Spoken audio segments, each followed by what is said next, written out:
Pizza! Yeah, pizza. Fuck, so hole in the floor, man. I must admit, just hearing it again with my headphones on, just again, so it's such a thick sound, man. I can tell you, like about half an hour ago, just to give you a little sort of intro to what I've been listening to for the last 2 hours. About half an hour ago, I was listening to Yaya Ding Dong for probably the 10th time tonight. That is all the kids want to listen to at the moment, man. So it's so awesome to get some proper rock. I say I'm Yaya Ding Dong. I enjoyed that. I've never. Oh, Yaya Ding Dong, man. It's the whole Eurovision movie on Netflix. We're eating, drinking, and smoking. Yeah, that's awesome, man. How are you going anyway? Good. Thanks for playing our song, by the way. Oh, thanks for making it, man. And thanks for making that album. Actually, that album is phenomenal.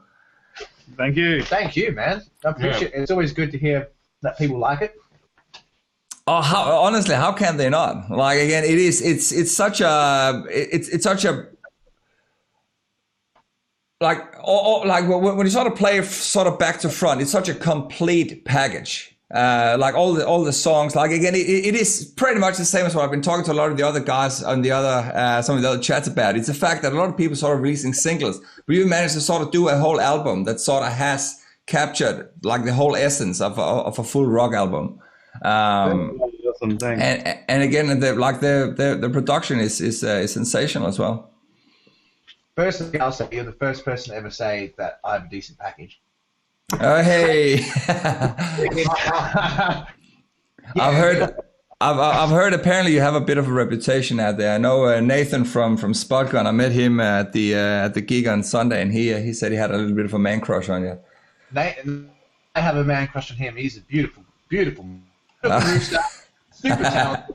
He's such a good drummer. He's so tight. Like when I see him, my pants definitely get tighter. But yeah, I really like the guy. All the guys, the Spud Gun guys are so good. I remember first time I saw them,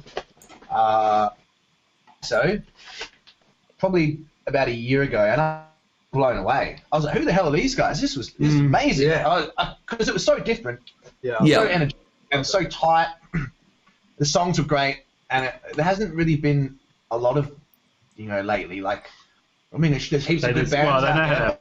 Know how to have a good time, they really do. It's not bad. That's one of the things that really irks me about, bands is like they have their like glasses of water and they're like, and they don't like have a good time. It's like, what are you doing? Like, I don't drink beer before I play. Oh, really? I do. I'm on stage, but most like when they play their gigs, they're just like they go in and they don't say a word and they put their little gear on stage and they have their little water and they play and they get off stage. It's like, what are you? Why are you here? Have a good time, man. Like we're all here to have a good time. It's fucking rock and roll, metal, whatever. For sure. Well, they got the funnel and everything out. Oh, the funnel's so good. Yeah. But we tried to make the album like very so tell a story. Yeah, I'll tell you the story about the album, okay? Yeah, please. I'm excited. I've got beers and everything, pizza, I'm good. So I had a horrible relationship with this girl, right? I'm pretty open about all this sort of stuff. She was real violent and like aggressive and controlling and just not a very good person. So we broke up. It took 4 years for me to basically almost end the relationship because it was such a like, I don't know, it's just hard to get out of, one of those relationships that you're so in so deep. It's really hard to get out of. Yeah, for sure. It was just under 4 years, about 4 years that I was in a relationship for, hence the album, 4 years. And sort of each song that we did, most of the songs in the album were sort of like a story or a build-up of the relationship as it went along.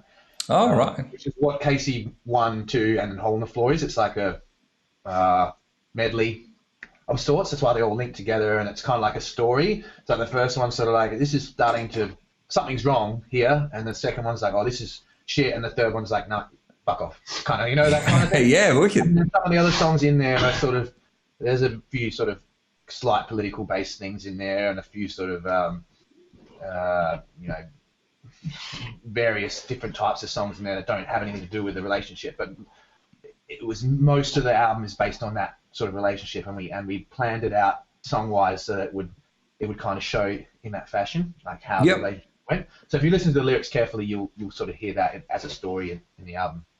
Well, awesome. That's a pretty good little background story. I'll let someone else talk now.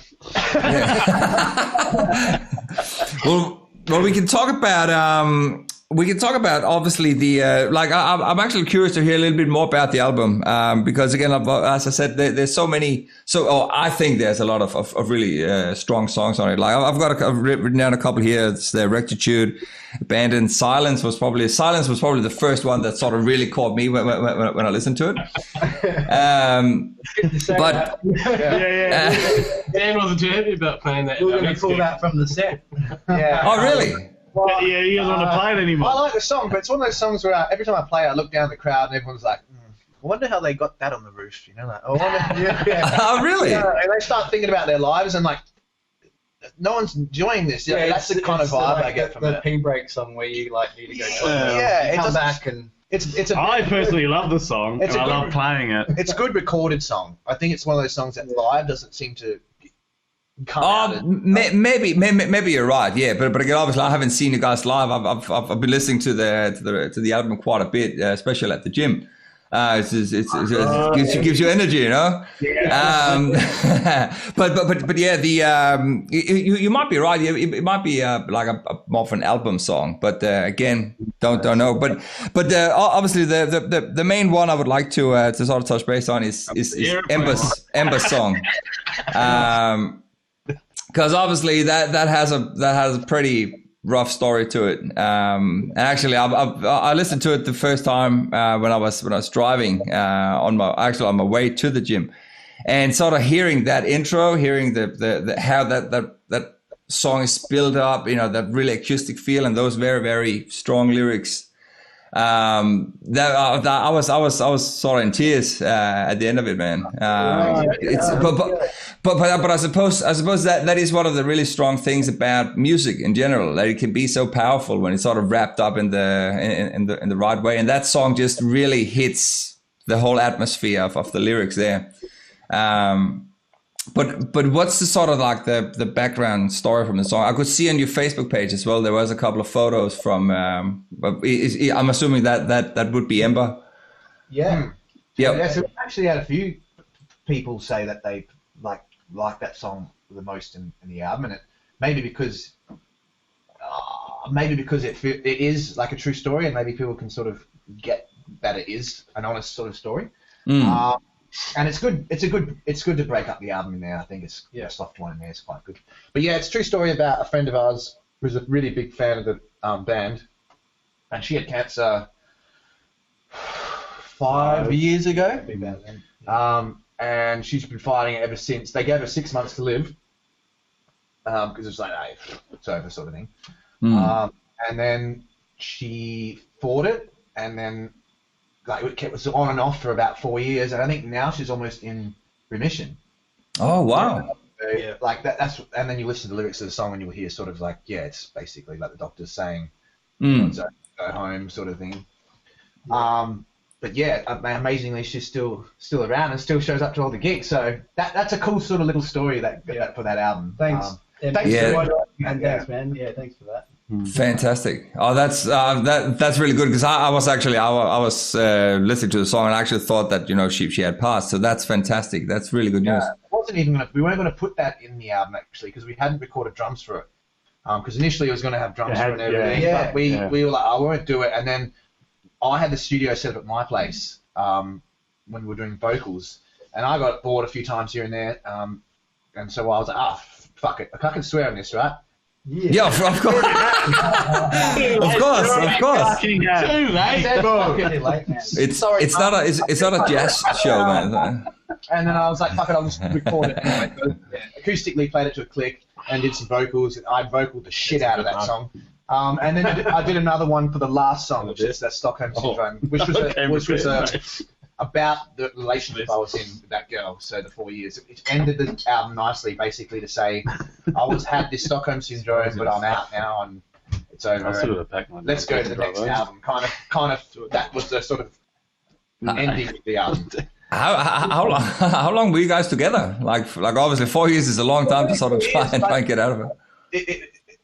It doesn't seem like that long, but it was a relationship that was going to be, we almost got engaged, and it was, that kind of thing. It was real, like, it was set in stone that this was going to be it for me. And then I was like, what the fuck am I doing? This is not the right person. We also told him he's an idiot for get out of it. I picked some pretty fucking horrible people. Some of them are good. Some of them are bad picks. So what was it? Not that we need to go into details about that, but why was it so bad that even your bandmates sort of said, like, you gotta finish this, man? He wasn't himself anymore. Yeah, that's the thing. It's kind of like you have to become someone that you're kind of not for it to continue working. You have to give up things, to maintain that relationship. And it got to a point, obviously, where I couldn't give any more. Yeah, I remember when we were on tour in the States. This is a true story. And we hired a Winnebago and we went to Las Vegas and we wanted to go to Area 51. That's right. Yeah. And that was probably at the peak of Dan's, I don't know. When I got back, the point in the relationship where I think like a week after we got back from USA tour was when I was like, nah, had enough. Get out. But because we were so violent and aggressive and controlling, and I was so deep, it was so hard to get her out. I hope she's not listening to this. Well, she won't be listening. 100%. Yeah. It doesn't matter. It doesn't matter. It's done. Actually, got over. I know, but I'll end up getting some sort of back to the music. Back to call it. Yeah. Back to call it. Yeah. I want his shit. Sorry. ran over. Yeah. I want more guitars. Anyway, yeah. So Well, in that case, it would be interesting to hear a bit more about that USA tour. It's awesome to hear someone who's actually been not just overseas, but actually all the way across and toured the States. Tell us a bit about that. Awesome fucking tour. We played we played the Hard Rock Cafe in the Vegas Strip and had our name on those lights and shit. And it was fun. Whiskey Go Go, Motley Crue and all that sort of shit played. And we got high with who's that band we got high with? Fucking. That Mushroom Head. We had them. Oh wow! We got high with them. We had a bunch of gigs in LA and Vegas. We did some festivals and shit. It was amazing, eh? And when we were gigging at it was Thursday night at this weird venue in LA, and it was packed. It was 100 people there. It was what?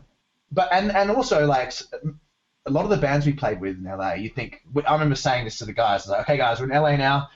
We've got to perform really well. This is, we're dealing with best bands in the world. This is LA, obviously. So many of the bands were so shit. Oh really? I was saying to the guys, almost every single Perth band we played with would kick every single LA band we played with us. 100%. 100%. There's a lot of washed up. There's so much garbage floating around. It's unbelievable. It's also a huge city, so maybe that's why you got all the scraps, all the leftovers. They're saying, "Oh, here comes this." Why we're not back there and not allowed back again? Yeah, the weather's not as good as ours, and fucking the beaches are not as good as ours, and the women are definitely not as good. The women are great in LA. Bullshit. Bullshit. That's not true. I deny that. Perth is a sensational place on all of the above, for sure. Yeah. And beautiful men, right, Nathan? No, we actually just I can see Ethan just joined in and tagged Nathan and Clint, so they might join in shortly.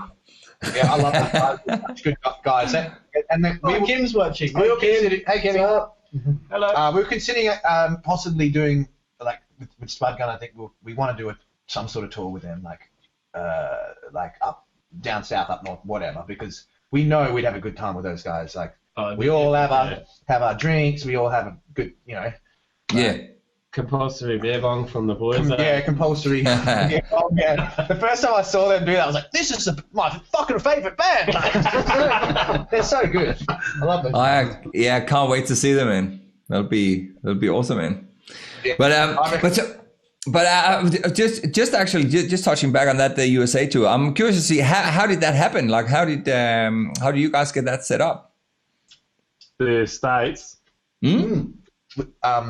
We reached out to a festival in Vegas, LA Bike Fest, and it's like an annual event they have where like bikers come into like Fremont Street, which is like one of the main drags of town in old Las Vegas.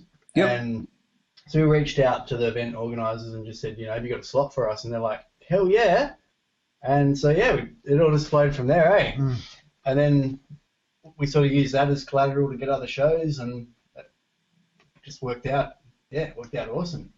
And how did that work out, sort of with like, because I've spoken to other bands that sort of say like work permits and stuff can be a little bit of a pain. Let's not go into that. Yeah. Don't touch us. We were just visiting. Yeah, of course. Yeah. Of course we were. We played for free everywhere, so charity shows. Yeah, of course we played for free. Yep. Awkward silence. It is definitely a currency. Yeah. Now that's awesome. So literally that was just a reach out, and they said, "Yep, sweet, come over and happy days." Mm. Yeah, it was more of an experience and a learning curve than more than anything else. Yeah, like dragging your shit around and like changing voltages because it's different. Like of course, everything like that. Just, for fuck's sake, it's a lot of like tapping when you're there, eh? And in Vegas, it was a pretty freaking hot day. Oh yeah, and, like we had some equipment was just failing on stage because you're playing out in the desert sun, and it was. Quite a challenge, eh? Yeah, it was fucking challenging. There was fuses blowing left, right, and fucking center because of the voltage differences. And there was sweating my ass off. It was just it was a lot of work, but it was awesome. Mm. First night there, we went to that strip club, the Penthouse. We did. Yeah. Yeah, we met. That was so good. We met some Aussies there. Yeah, that's right. They gave us heaps of drugs. It was great. And then you got high. Yeah, and then we didn't sleep for a few days. And that was hard, but it was an experience of a lifetime. It was really, really good. Like we'd love to do it again. With a doctor this time. Yeah. Yeah. So did you get any other contacts over there? Like, did you sort of try and expand your network out? Yeah, we met a lot of like cool band. Like there was one band from nothing we followed up. What was that band from London that wanted us to come over, or Newcastle? Yeah, they were really good. So the only other band that we thought was really, really good when we were was another touring band, which was guys from UK. I want to say Newcastle, but I'm not sure. They were really, really, really good. And we were talking with them about maybe doing some, but it's been so long now I can't even remember their names. I'm really bad with names. We could probably reach out to them still if you have their contact somewhere. Yeah, if that's something that's in the cards. Yeah. But I suppose just while we're on that note, that's again another thing I'm super curious to hear about bands is sort of what sort of ambition level you are, like where are you hoping to take this eventually? As far as possible. Well, I think when we were younger, right, we were sort of, there was that whole sort of like blinding bullshit. We're going to be famous and all the girls are going to love us and you know, like that kind of thing. Like everyone's going to chase us down the street like the Beatles. That's not going to fucking happen. And that doesn't happen. And to be honest, I'd rather it not happen. I think we're just, even if we don't get any, even if no one likes us, even if like we got one person that likes us, we will still play. Oh, and we will swear at everyone on stage that doesn't like us. Like, fuck you. Why'd you even come for it if you don't like us? Yeah, I guess that's one of the big things with us. We've always written music that we like listening to. Yeah. And if you're not writing music that you don't like listening to, you're what's the point? Idiot. Yeah. 100%. Let's write pop music because then you get popular. That's what you're going to be bored out of your mind, you know? Like imagine playing songs every night that you don't like. It's like dating. It's like that girl I was dating. It's like you're pretending to be someone you're not, just for the sake of like trying to get something that will just make you not happy. You know what I mean? So, you should. I mean, there's no doubt you should definitely stay true to yourself. You know, like play the stuff that you do like and have fun with it. But obviously, that doesn't mean you can't sort of escalate it and try and take it a bit further. Oh, look, we'll take the ride. Yeah, sure. we'd love to. Like, we want to take this as far as we can. Obviously, like we love playing, we love recording, we love like hanging out, drinking beers, and we love going to see gigs. Like, we love everything about the Perth music scene has become amazing in the last couple of years. Because of like a lot of bands that have decided to, form a community. There's a few names in there that are like obviously are responsible for it, like Carl and fucking our new manager Matt Hatton. Those guys, like those sort of guys, and really pushing people to come to gigs and pushing bands to sort of stay focused and it's really worked. Like now there's this like full rock community in Perth. It's fucking amazing. It wasn't here a couple of years ago. Yeah. We were trying to deal with all that like hardcore scene for so long. Yeah, we really did struggle to make all these bands like all these great bands, Ragdoll, Hail Mary, stuff like that. We were like, as soon as hardcore came out, everyone just wanted to go to amps and watch Amber the Affliction type music where there's a guy going. Like there's always that guy singing about the water. Like, always water. Always water. Black scream, and there's the guy going, there's another guy in the background it's like, into a metal box. What are we doing here? Like, come on. I mean, I don't mind that kind of stuff. It's fine, but get some variety in your diet. Don't just. It was like if you're not hardcore, we're not interested. It's like what? Why? What? Yeah. You eat chicken every night? No, you have like steak. Well, I try to eat vegetarian, but I'm the worst vegetarian ever. But you know what I mean? Like that's why I like going to these rock gigs because you get like guys like like Spud Gun and you get Commander Panda, Hail Mary. You get all these different varieties of music that still are in the underneath the rock sort of genre.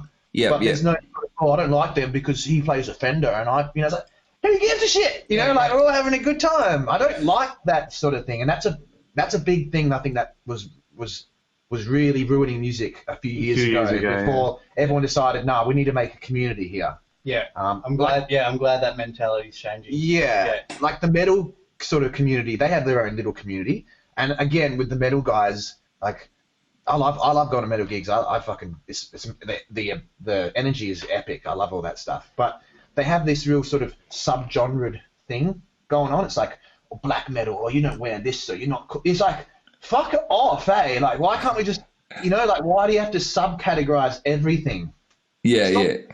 Stop it. Just enjoy the music. As soon as you start deciding that we should I don't like this because of this small thing, you're ruining it.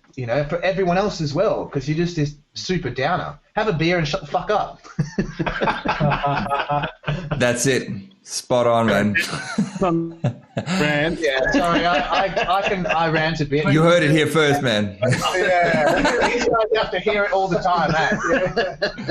So what do you think changed? Like to sort of make it going from being this sort of bitchy, whiny community to being what it is now?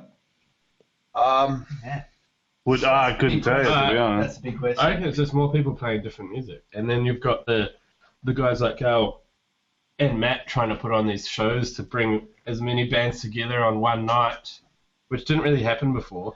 Yeah, we got more local festivals. You actually get to meet a lot of bands. Take my hat off to the promoters for that, eh? Yeah, promoters. They're working hard to bring new bands to the scene. Also, the bands are actually getting better. Like the quality of the musicians and the bands, are definitely better. There's more variety, like you said. People are actually starting to get a little bit more interested in, what's outside of metal and what's outside of, hardcore and stuff as well now. Like rock in Perth is starting to, climb back up a bit. But again, like I don't want to brand us because sometimes we get called metal or grunge and stuff. So it's sort of. But yeah. What do you reckon we are? What do you? Yeah, we have trouble. We don't like pigeonholing either. Like we don't know, but rock metal. But yeah, I call it. I guess hard rock is maybe. I don't know. Or I don't know. I don't fucking. All right, well, to answer that question, because that's actually a perfect question. I actually had written down here sort of how you would portray yourself, but I'll answer that question for you. When I put it on the first time, I was like, man, this sound, I've heard this vibe, I've heard this energy before, and I could not find out what band it was that I thought that it sort of had the same similarity to. And it wasn't until about a couple of days ago that I realized that there's a US band called Breaking Benjamin that has. I love those guys. Yeah, and I thought, shit, yeah, you guys have sort of like on some of the songs have that Breaking Benjamin vibe to it. Okay, that's a good. That's not a bad thing at all. I was a massive fan of them in high school, so that makes sense. Was it like? I think our first EP we used them as a reference. Yeah. Or, cool. Some kind of reference. That makes sense. Yeah. So there you go. No, but at the same time, that's also refreshing to hear because we are also trying to be us. Yeah. So we have our own. We sound like Amberdown. Someone told us we sound like Nickelback once, and I was like, and you know what? I like Nickelback. Fuck you people. Fuck you people. For like, you sound like Nickelback. That means you're not cool. Fuck you. I love Silver Side Up. Go eat a dick. Yeah. I was about to say if you actually look at Nickelback and look at the successes they've achieved and all the haters they have out there, you know, like who cares? Again, they are. Another thing that really sort of gets me about Nickelback is that when you hear the singles and when you hear the albums, it's two completely different things. I'll agree. So I went back and did like a Nickelback album run through because I loved Silver Side Up, which is like the How You Remind Me album. I've always liked that album. I thought it was great. But I thought, you know what? I'll give some of the albums a chance instead of listening to the singles. Some of it's complete fucking garbage, like complete shit, like really like like really poppy and like terrible. Long dusty road. That's terrible. But some of it is like really good, and I'm just like. And people try to say, "Oh, you sound like Nickelback," and that's like this, like I'm offended by that. I don't give a shit. That's whatever. Whatever we sound like, I don't. We're playing what we want to play, like I said before. Well, I suppose maybe you can sort of maybe look at the broader picture and say it has that sort of US rock vibe to it. Like it's got that, which again, I suppose is why you would have fitted in quite nicely on the bill over there as well. I don't. It's funny you say that because a lot of people have said we have that sort of American-y kind of vibe. But when I sing, I try to sing how like the new stuff, especially. I'm trying to sing. Aussie. Yeah, not so much Aussie, but I'm trying to sound like when I scream and sing how I would sound if I was talking. So you get you listen to the album, you might hear a few sort of Aussie-ish bits, definitely in what's the last track? Or Stockholm Syndrome. Stockholm Syndrome. You hear the Aussie twang in that. Yeah. I always hear it really. I just want to be true to myself. That kind of thing. It's just one word that you say, and I'm just like, oh, there's that Aussie twang. But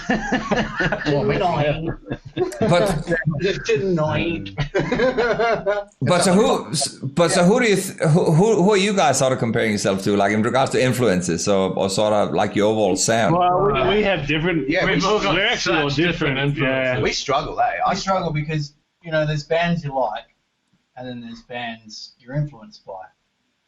It's fucking hard to draw the line sometimes. We all have this similar taste, but we're all influenced by different bands. Yeah, which I think was what. Grinspoon's probably a big one for me, eh? Grinspoon's probably pretty good integral to us. Yeah, I think Grinspoon for me is one for me too. And Silverchair, of course. So these two are probably more the grungy, where we're probably the more metal. Yeah. Oh, yeah. Cool. I'm more of that. I don't know though. I go a lot of the way of the blues too. So I love Metallica and Pantera and things like that, but then I also love like Gary Clark Jr., Old Hendrix, Zeppelin. Yeah. So you get. I like some whacked out shit too. Like I like stuff like everyone. If everyone knew the shit I like, they'd be like, "What the fuck is wrong with you?" Michael Bolton. Michael Bolton, man.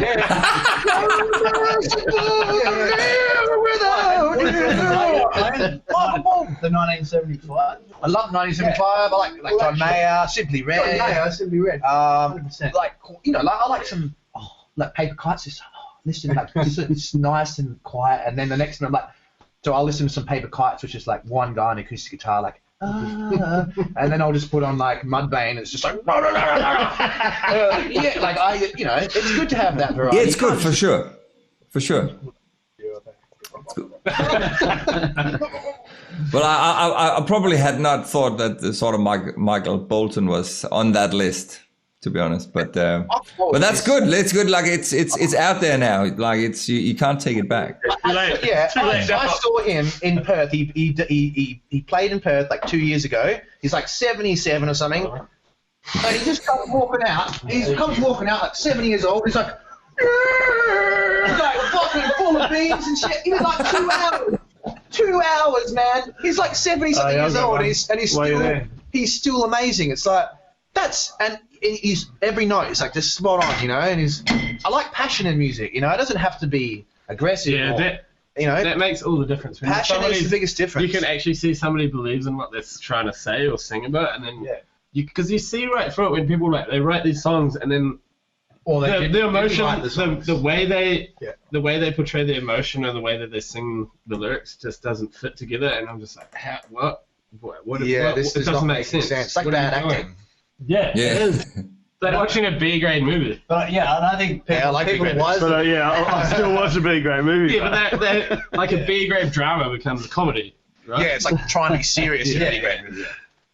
Sorry, we're just going on. Yeah, we rant on a lot. No, that's cool, man. People are wiser these days, and like they do start to see through the charade of popular music, and it's a classic thing of like, all the single ladies, right? 20 producers, 20 songwriters, or whatever, and you look at the lyrics, and it's like it's all the same. It's all the same all the way down the page. And you go to a song like Queen, Bohemian Rhapsody, it's like one writer, one producer. Yeah, taking a chance on something that they thought would never actually get anywhere. Right. And it's just like, cool. This is the single we want to release. I think 6 minutes long. People start to see through that these days, and that's why there is more of an underground thing coming up. Although there is this sort of like, there's still a bit of. There seems to be this big thing now about politics in music, and the whole and a very sort of like Triple J. I'm gonna badmouth the shit out of Triple J right now. Oh, go for it. I agree with Dan on this because they can make shit. The other day I was listening to Triple J, right? And every time I turn it on, it's fucking hip hop. Which fine. If you want to change your main type of style of music to hip hop, go ahead. Fucking disappointing for me, but whatever. Anyway, the guy was saying on the ad, he was like, Triple J. Hip hop and we have all types of music for you. Hip hop and roots, and that was it. And I was like, "What is that? Hip hop and roots?" That was the ad. He was like, "But it goes against their core ethos." Yeah, I know. 100%. It's like, and as well, it's like it doesn't matter if the music is good on Triple J. If they're playing it, people are going to think it's cool because it's on Triple J. It's like it's just. But isn't that a thing of the past, though? I think it's worse.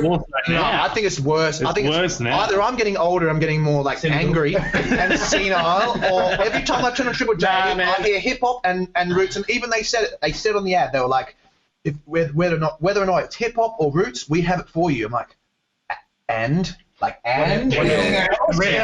you're Triple J, like.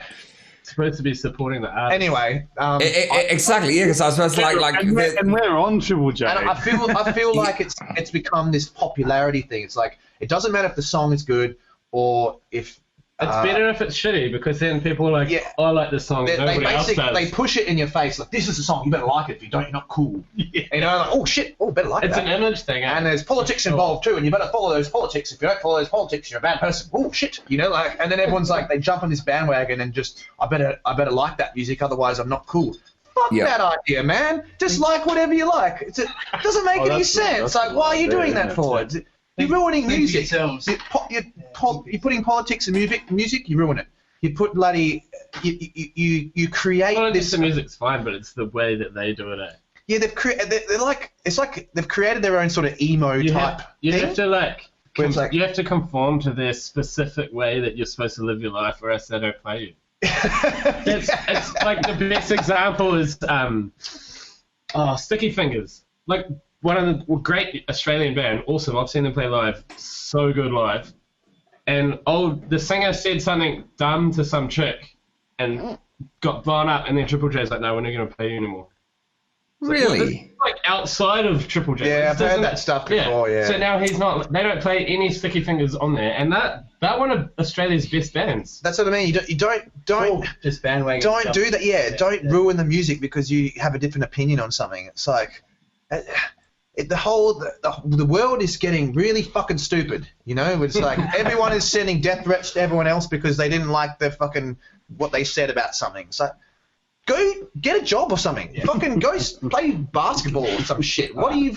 No. Oh, sorry. Yeah, let's move on. No, I just wanted to sort of just give you my view on it as well. Like, first of all, I very rarely, if ever, listen to Triple J.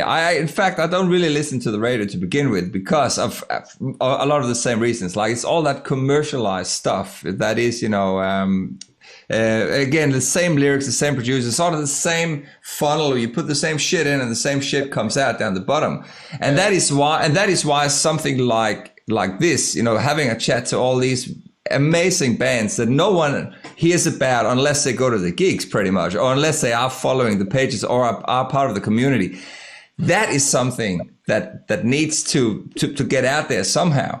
And that's, again, if you can create some sort of platform. And I know, of course, it's not going to be Triple J. It's not going to be 96.1 or whatever they call all the other radio stations.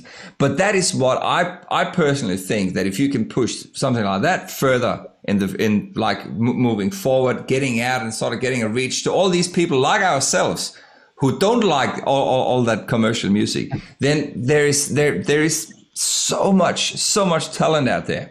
And if there is some way of creating a platform or playlists, which again I know Spotify is really good at, then that would be a really interesting approach going forward. Yeah. Anyway, rant over. Yeah, I think what you mean though. It's up to us and up to the people that make this music to kind of push it out there and get it to the people, rather than sit back and complain about the people that aren't playing it. So I do get that. Spot on.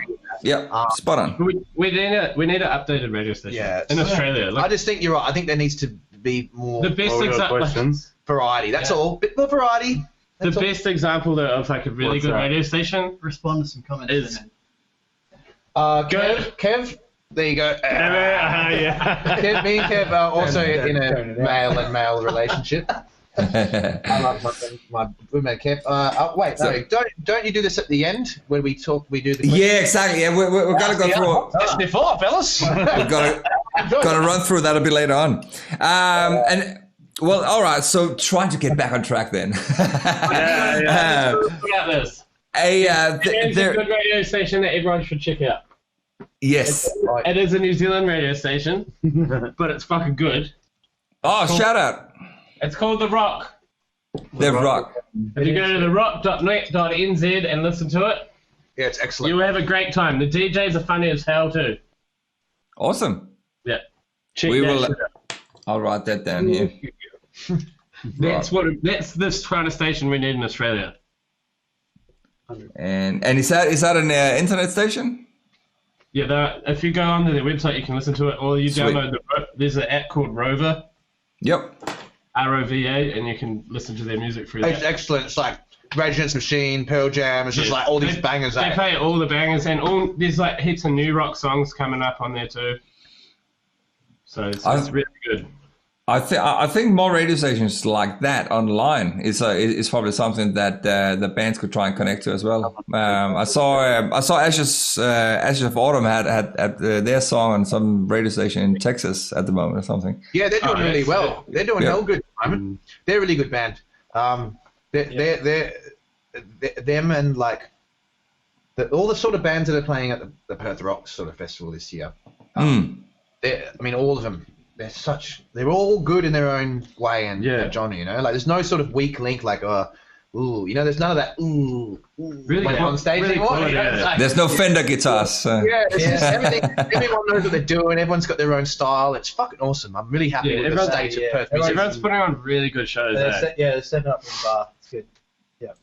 It's like exciting times for Perth music. It's only getting better, and it's thanks to everyone getting together, and instead of deciding on fighting each other for competition, we've decided to help each other out and So no longer there is there's obviously always going to be some sort of motivation with competition there to be better bands than other bands, but that's healthy. It's still, we're all still helping each other out. We're all still supporting each other, and that's the big difference.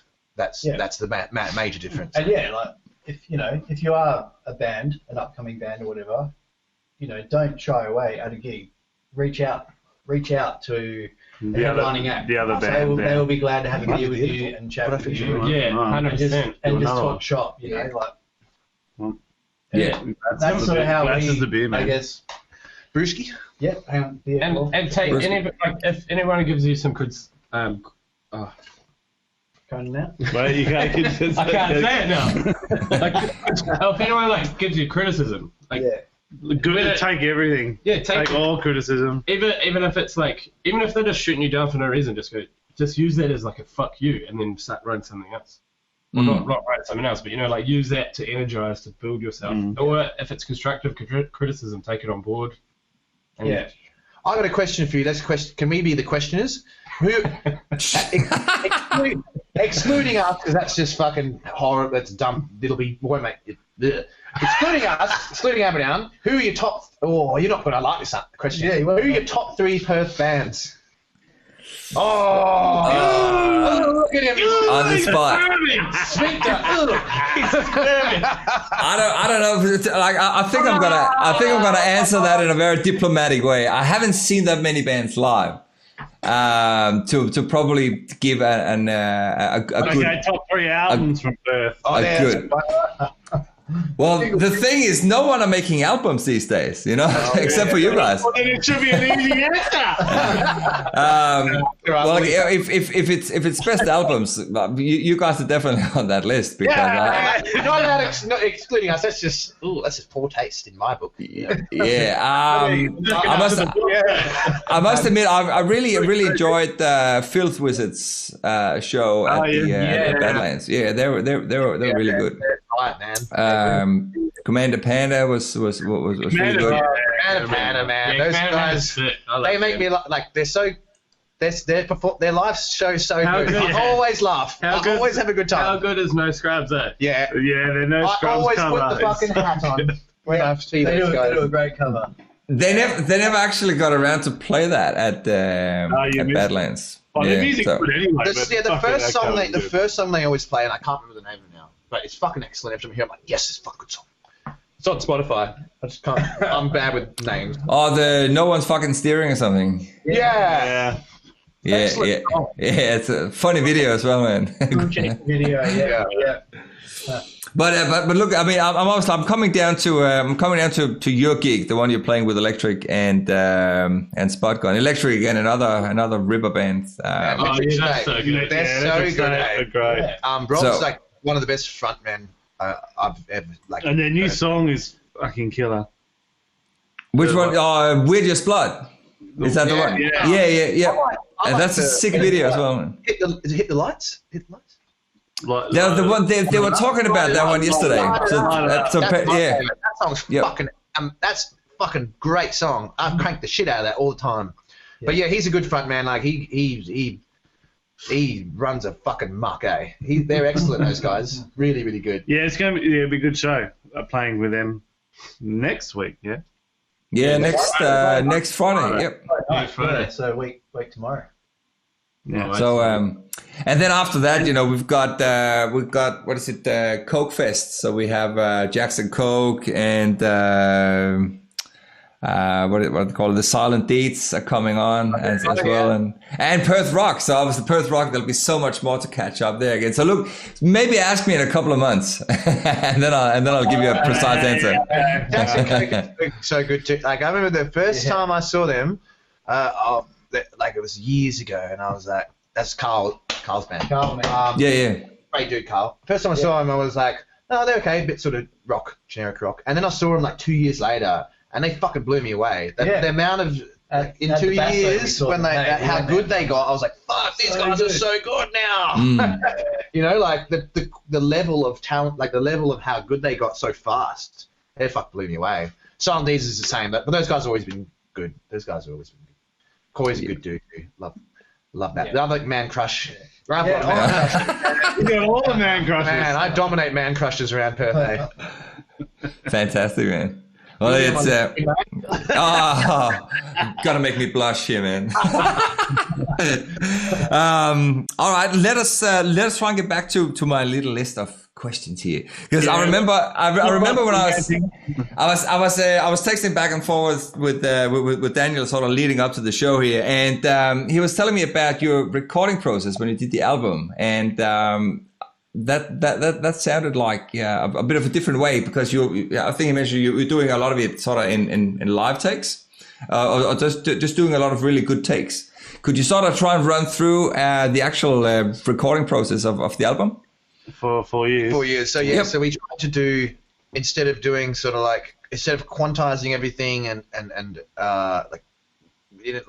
auto tuning and all that garbage, none of that fucking shit. All right. So we did quantize the drums a little bit. A little bit. But we didn't auto. No, not on every track, but. Nah, just like, just if that's a fucking dumb bit of a fuck up there, I just move it over there. But you know what I mean? We tried to keep it as natural as we wanted to, and we tried to do sections. So instead of doing like one chord ring out, it's good take. We were like, let's do verse. We'll do a whole verse in big blocks. Big block or whole, and then if we can sing, we'll do sections of whole singing sections, like almost to the point where we wanted to just make it feel natural, We tracked the album at Revolver ourselves. So Revolver's sound studio in Morley. That's another little shout out there, by the way. That's sort of been a home for us for years. That's where Troy Neverband does a lot of stuff now. So Troy Neverband's running the upstairs part of Revolver, but he's got his own side business. But yeah, essentially him and Vic now run Revolver, Vic Manfred. Great space to record if you guys, if you're an upcoming band, you want to get in there. They've actually upgraded all their gear now. Brand new desk, fucking shit ton of cool outboard gear. They'll run whatever you want. You can bring your own engineer, or you can work with Troy or whatever. Yep. Or Vic. What time is it? But yeah, we tracked everything there ourselves. Then we went to Matt Templeman for the mixes. In the past, on our old Miss Mediocrity EP, I've done a few of the mixes. Okay. But, we ended up going to Matt this time for, I think, Dan. How many of the songs did we do with Matt? It's like most of them. Who's got a lighter? Nah. I think we did. Mine's outside. 7. Yeah, so it was most of them, didn't it? And then I did the mixes for Rectitude, and then we got another guy, Dean, to do So You Will. But yeah, essentially we tracked all the songs ourselves. And then we mixed them elsewhere. Is it alright if I smoke a bomb? Is that alright? Go for it, man. So that's actually really cool to hear. That you are sort of a bit more sort of DIY. Because that again is something again I think a lot of bands could try and embrace a bit more as well. The fact is that the technology is there. If you sort of wrap your head around it, you can actually do a lot of it yourself, and obviously do a much better recording on a budget. So, but did you still utilize Revolver to track the other instruments as well, except for drums? I done drums at Revolver over a weekend, basically. Yeah. So Revolver was mostly drums and a couple of the really loud guitars. Okay. And in the past, we'd done everything there except vocals. Vocals we just do at home. At home in our own time. When the time feels right. Oh yeah, and the KFC song. We tried to do it really natural. We didn't want to do the KFC song was all live. The KFC song was live. We tried to. When I say live, I mean we didn't. Most people recording now, everything's quantized, auto-tuned. It's like just say this word, do that one guitar bit, do this, do that second, and then they chop it up and shit. Now we're like, no, we don't like that kind of thing. We're real sort of old school. We like to do big sections, get the feeling right, get the make it sound natural. Yeah, otherwise you lose a lot of the emotion. When Mark's tracking the drums, he'll be playing to a guide vocal from Dan and a guitar. and sometimes another guide guitar from me. So it's almost like we're playing together in the same room, playing a live song. And then that's your drum track, and then we'll come back and overdub the guitars and overdub the vocals. Cool. And it all builds from there. And also, it's a less click track too, just because it makes it feel more natural. Feel it. Right. Okay. So you haven't used click track too much on the album? Sometimes depends on the song. A couple of songs we will. Otherwise, it's more of a well, I'll probably try click track with every song and then be like, nah, not with this one. Yeah, and sometimes then it's more of a you need more of that groove and that, and I'll do it without it. Yeah, cool. That's sort of It's a classic mellow debate. tempo change. Classic producers debate. And for sure, for sure. serious grief with musicians not using it. Don't worry. So we're doing an album now. On this one, it is click track. You know, like it is like quantize the fuck out of this thing. You know, like, so Huxley, Jay Huxtable, he's doing a new album at the moment, which we don't have a title for yet. But well, yes, we do. Do we? Shadow Lag. Oh, we do. Oh. I missed the memo, but anyway. I go in tomorrow. We've even got the artwork thought out. Yeah. It's getting worked on now. Anyway, continue. So Mark's going in to do drums with him tomorrow. Yeah. Oh wow. Yeah. He's a great. He's really good too. Like he's a fucking like Jay pro producer, Yeah, and everything he's doing is gonna like the way we're doing it is the opposite. So we're not doing it for feel. We're doing everything's going to be timed really perfectly. I've had to really, get my guitars down real tight and nice and everything. So he had to learn to play. I had to learn to play the guitar. I had to learn to sing as well. That was fucking hard. That's backwards for us. We've done the main rhythm guitars first. We actually played to guide drums this time. Yeah. Wow. Very different for us. And then, so now Mark tomorrow will actually be playing to his guitar tracks. Drums to pre-recorded guitar tracks, which is very different. Okay, yeah, that is a bit of the opposite world, yeah. I'm actually liking it because then I don't have to use a click track. I could go off his guitar. Yeah. I suppose it's still nice to have to sort of lean up against some sort of click on top of the guitars, but. I suppose just sort of comes down to the feel you're after. But I'm really keen to hear more about that album. When is that sort of expected to come out? Well, hopefully. It's I think what is it? 12 songs now? 12 songs. 12 songs, yeah. We'll it'll probably be done.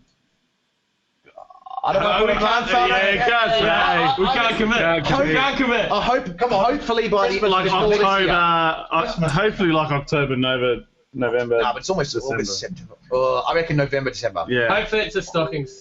Oh, okay, cool. So it's like it's happening. Like it's not it's not another 4 years. Nah. We won't allow that. That was one of the things that we were like, this album, we've actually got quite a bit of ground from this album, so we need to get in the studio and punch out some more, keep everyone on board, It's why we're not tracking it ourselves so it gets done. Yeah. Nice, man. Fuck you. And so in regards to the whole recording, in regards to the whole recording process and all that, are you funding all this yourself, or have you got anyone in there? Funding it, self-funded. Yeah. It's all been self-funded. We have to work. We got jobs. We all do overtime. The plan is to have a job, pay for this, and then not have a job. And then probably still have a job after this. And then I'll become a porn star because of the failed musicianship sort of thing. Yeah. And then I'll then you'll just be doing like cuckold porn. Cuckold porn, yeah. I'll be that guy that sits in the corner and just jerks off and shit. Watches everyone else have sex. Oh, that's classic, man. But so what's the plans with the album by the time it's because if you're planning on putting it out in only a couple of months, then have you got any sort of marketing plan lined up for that? Not yet. We normally we haven't actually done almost any marketing in the last album. We did almost none, but this time I think we will. Yeah, we're gonna really push it properly. We might actually just pay some people overseas just do it, That's what we can talk to Matt about too. He can help us with where we need to take it. Hey, hi Kim, Band Misfits, good band. Hey Robbie. Hey. But but in regards to that, so where would you like to take it? So again, I'm pushing you a little bit here. We want to push it as far as you can, but I feel like at the moment, the way things are going, it's tricky because we can't leave WA. Yeah. Of course. But that's not necessarily a bad thing. That just means, again, you can focus again to try and push the online presence. I really, really want to get it on that radio station I was talking about earlier, The Rock. Yeah. Because I feel like we would slot on that radio station so perfectly. Yeah. And then if we got played on that enough, we could go to New Zealand and play some shows. Because I'm from there, so we can make money and we can just go for easy. But no, I would like to be a band that's sort of, like if you wanted to say, on level of fame or income or whatever, something like I don't know, something like Violent Soho or something like that, or even Carnival would be something like Carnival. That kind of level would be great because you don't get hassled when you walk down the street. Like if you're walking in to get a massage and a wristy, you don't get hassled. But you can still yell at people in hotels and go, "Do you know who I am?" Like that kind of thing. In between those two, I reckon it's more about you can go and book a venue and that the people are going to turn up. Yes. That to me, you play in front of 10,000 people. Oh, that's the dream. If we could sell a room with 500 people and none of them in the room were our friends. Yeah. Solid. Yeah. Yeah. My dick would be hard for a week.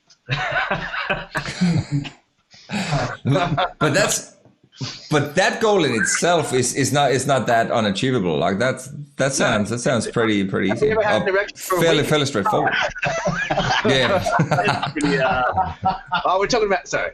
I'm thinking about a room full of fun. But yeah, I think if I have big hopes for this new album. So I think for the new album we're doing a bit more variety in music. The last album seemed to be a bit more of a story, similar songs, something that was sort of a piece. Whereas the new album, we've decided to do very different songs. Everyone's had a part in sort of writing what they like in music. There's a few kind of Korn style songs, which is Mark's. Oh wow. There's a few grungy songs. There's a few kind of really heavy, sloppy sort of drop A stuff. And then again, there's some almost pop rock kind of vibe songs in there as well. But at the same time, not too far from each other. Yeah, but at the same time, you can tell. So we're doing a different thing this time. We're doing different genres and styles of songs in the same album. Last album was these are all really similar sort of sounding songs. So yeah, but obviously songs that had to be told, like a story had to be told, sort of to. Yeah, I'd hate to think that we continually do the same shit over and over again. We're not. There's only one band in the world that can do AC/DC. that. Yeah, exactly. And they do it well. They fucking kill it. Well, except for the last few albums, but I won't say anything bad about that. Meat and potatoes. Meat and potatoes. But wow, that sounds super interesting. Especially the whole Korn stuff. That's a bit of a different step up or very different sort of avenue when you're listening to 4 years. Not so much. I wouldn't say much. It's not. Yeah, not vocally. It's not vocally Korn. It's musically Korn. Musically, I'd say yeah. It's got it's like if you heard the riff, you'd be like, yeah, that I could see Korn playing that riff. But we influences. That's a better way to say it. Influences, not so much. We don't write. We don't like. There's a lot of bands out there who will pick a band and they'll write songs very similar to their riffs and very similar to their sound and be almost like that band. An extension. When we write music, it's not until sort of later that someone goes, oh, that sounds a bit like Pearl Jam, or that sounds a bit like The Offspring, or that sounds a bit like... And you listen, it has that kind of cachet about it. Still us. More of it. It's more like you just you play something like, oh fuck, that sounded cool. Yeah, that sounds cool. Yeah, let's build on that. So do you do the songs as a band, or is someone bringing any ideas down, or how does that work? Both. Yeah. Okay. All of the above, yeah, everything. Yeah, some songs just come out of nowhere. Like we did one song, and I just like played something on the bass, just fucking around, and then it was like, oh sweet, 20 minutes later we've got a song. And Jeremy, nice, being a guitarist, and now playing bass for us, he brings a lot of new riffs to the band as well, which on this album you will see a lot of Jeremy's riffs actually in these songs. Which is different for us. Awesome. But it's cool. Yeah, it's really cool. But yeah, all the songs you can tell, like every time we sort of play the songs, you can kind of tell Jeremy's riffs, I guess, from what we normally do. It's a different style of playing. Yeah, but it still it matches really well. Yeah, it fits in, and then it's like I'll have this idea, and then I'm like, I don't know where to go next, and then Dan will go, oh, well, let's do this, and I'm like, that's completely cool. Where I would have gone, but it's sick. But it works. Yeah, that's awesome. We balance each other out. Yeah. There's very very little knocking down and going, nah, that fucking sucks. I mean, like, there's been probably one or two songs where we've like brought it. Normally, what happens? Yeah, but they never make it on the album. Normally, what happens if one of us, if we don't like the song, the other guy does that, and then it just never gets played again. Yeah, stop playing it. Right. That's pretty cool, right? Like, we're not playing that again, though. Yeah, and then when someone brings it up again, remember that song we were doing, and everyone just stares at you like. That song's fucking shit. How you know? Yeah. No one's willing to go. That song's fucking shit, man. Because you know what happens when that happens? Someone leaves the fucking band. That's right. And then, no, there has to be room for that. I feel that, like, I don't know. I feel like we're all growing together. We're growing together better, so that we kind of understand the way that we will play together. So we kind of can. We don't actually get to that. We don't get to that point because it just works. Yeah, good. That's awesome, man. I'd like an argument though. That would be a welcome change. We haven't had an argument. Yeah, we don't have arguments. I'd like a massive. We should film it too. Just some shits and gigs. Yeah. And everyone's naked at the end of it for some reason. That'd be something good for you for all your man crushes out there. Yeah, we're gonna have a massive man crush orgy. It's gonna be sweet.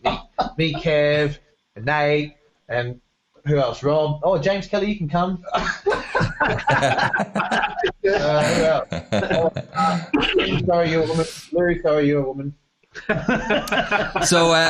So coming back to the album thing, so are you guys sort of still leaning towards like albums are the way to go? Because pretty much everybody else I've been talking to lately has been, it has to be singles and it could be an EP, but no one is sort of leaning towards albums. I feel like that's just people too scared to put the money into it. Yeah, albums aren't cheap. That's the problem. I think a lot of it as well is like. Young people don't normally listen to albums. They listen to like a song. They listen to like 10 seconds of a song. Oh, I like that beat. Yeah. I'll like that and listen to it on my other million song playlist that I like. You know what I mean? Like it's a very short attention span type world now. Throwaway society. No one really cares about albums, but fucking I do, and we do. Like. We still go down and buy vinyls. Yeah, we buy vinyls and shit all the time. I see a vinyl of a favorite album I had when I was a kid. I shit my pants. I'm like, fuck yeah, I'll pay that $60, no problem. You know, like it's not even like the money value doesn't matter. It's like watching, I need that. Yeah, it's like watching a movie. You don't watch movies in scenes. You watch a movie in its entirety. It's like an album is usually something created like we did when we did 4 years, but something you should listen to in its entirety. Yeah. And even that group that interviewed our album, what were they called? That rock show. The rock show guys. They said the same thing when they heard it. Like, this is an album listens. You should listen to it in its entirety, and you give it a few listens. You know? That's quite true. The ones that you don't get sucked in first listen. Yeah. Because if you get sucked in first listen, after 5 listens, you're like, oh, this is so shit. Yeah, now. any album you listen to and you love it straight away, like first listen, you're not gonna like. You won't like that in like 2 weeks. You'll be like, oh, be like hell cringy and shit, you know? Yeah, you want the ones that they take a while to build on you, and then once they do build on you, then you're sucked in for life. Yeah, man. Yeah. But I think sort of the biggest downside for me to bands that are sort of only looking at releasing singles is the fact when you then do have, say, 2 or 3 singles out there, and you have someone like myself who comes in and haven't heard about it and says, shit, this is good. Well, there's another one, and there's nothing else. Yeah. You know, and whereas here, you know, you like when I stumble across you guys, like shit, there's a whole album, and then you get to listen to it, and you get to listen to it again, and it sort of grows on you, and then you get, I'm gonna check out the YouTube. Oh shit, there's a couple of videos as well, wicked, you know, and then sort of backs up, you know, the visual part of the songs, and sometimes, you know, people have a lyric video, so it gives you a deeper understanding of the song and all that. But if you only have 1 single or 2 singles, or maybe your 3rd single, you have such a limited, catalog of actually capturing new fans. So it's a whole sort of chicken or the egg, you know, like how should you do it? There's no wrong or right way. We did that for a little while too. Yeah, we were trying to follow the radio-friendly principle for a while. Yeah, we released a single sort of every year. Fucking nothing over 3.5 minutes. I reckon you do whatever it is. But now we don't give a fuck. We're just like, whatever. Yeah, if you don't like it, if you're not going to play it on radio, we don't give a fuck. We're going to swear in it. We're going to spit in it. We're going to, you know, like. But the radio is so overrated anyway. Like I understand radio is super important. Like again, if you're commercial, like, and if you want to get your song out there, but then to get on a commercial radio, you have to be on a big label anyway. Like. Yeah. The other thing with us too is we couldn't really just do singles because songs do actually flow out of us. Yeah, we write. So we wrote this new album got written this year, and we throw away. We throw away heaps of songs. Yeah, like fucking heaps of songs. So we'll start like we've thrown away like a lot. Yeah, songs. Yeah, it would be like jamming songs, and then like, a new riff turns up. Like, that one's fuck that song. Like no shit. Hole in the Floor and Disaster. Like probably 2 bigger sort of songs, I guess, if that's what you want to call singles, it. Yeah. I was for both those songs. Like when we were kind of finishing writing, I was like, I don't want to do these. I don't think these songs are very both good. of them, yeah. Yeah, I don't think these songs are very good. I think they're like too cliche. I think they're a bit sort of corny and a bit sort of, I don't like it. And then these guys are like, nah, shut the fuck up. It's good. You know what I mean? So yeah. You need those. And then people like it. Whoops. You do need a couple cheesy ones to suck the people in. You know what I mean? Not that our songs are cheesy, right, fellas? I was gonna say, like, just from listening to what you just said, it just made me think here. I just had to write this down here. So like a lot of artists suffer from sort of, you know, the whole procrastination syndrome. It's so hard to get stuff finished and actually get something done. It sounds like you guys are the polar opposite. Like you actually have too much, and shit, we wrote this album and now we're recording it. It's both. It's when we're together, it works really well, but sometimes it takes a while for us to get together. It's an old sort of. Sometimes the first answer is the right. You know when you're doing like a multiple choice, it's like 4 questions, like 4, so A, B, and C, D, and you like scribble A, and you go, no, C, and you scribble C, and then you, it was A in the end. It's like that sometimes with music. Like you have a short amount of time where you have like those sort of creative juices flowing, and you should just follow them and keep them as natural as they are, instead of trying to cut them up and dissect them too much. Although you should do that as well. You obviously clean them up at the same time, but don't try to think too deeply. Just try to let it come. If that makes sense. Yeah, it does. But you, like when you cliche dickhead. Sorry, I'm not laughing at you, Dad. So when you're recording, do you actually in the studio do you sort of try and dissect some of the songs and sort of work with them with a producer as well, or are you just going in and you're sort of pretty happy with the arrangement you've done yourself? We're doing that a little bit with Jay at the moment. A little bit more now. But it's good to have his outside input. But still, most of it is not much has changed really. Not much. Okay. But it's the little things that we wouldn't think of. Yeah. And that's what you want. Like what?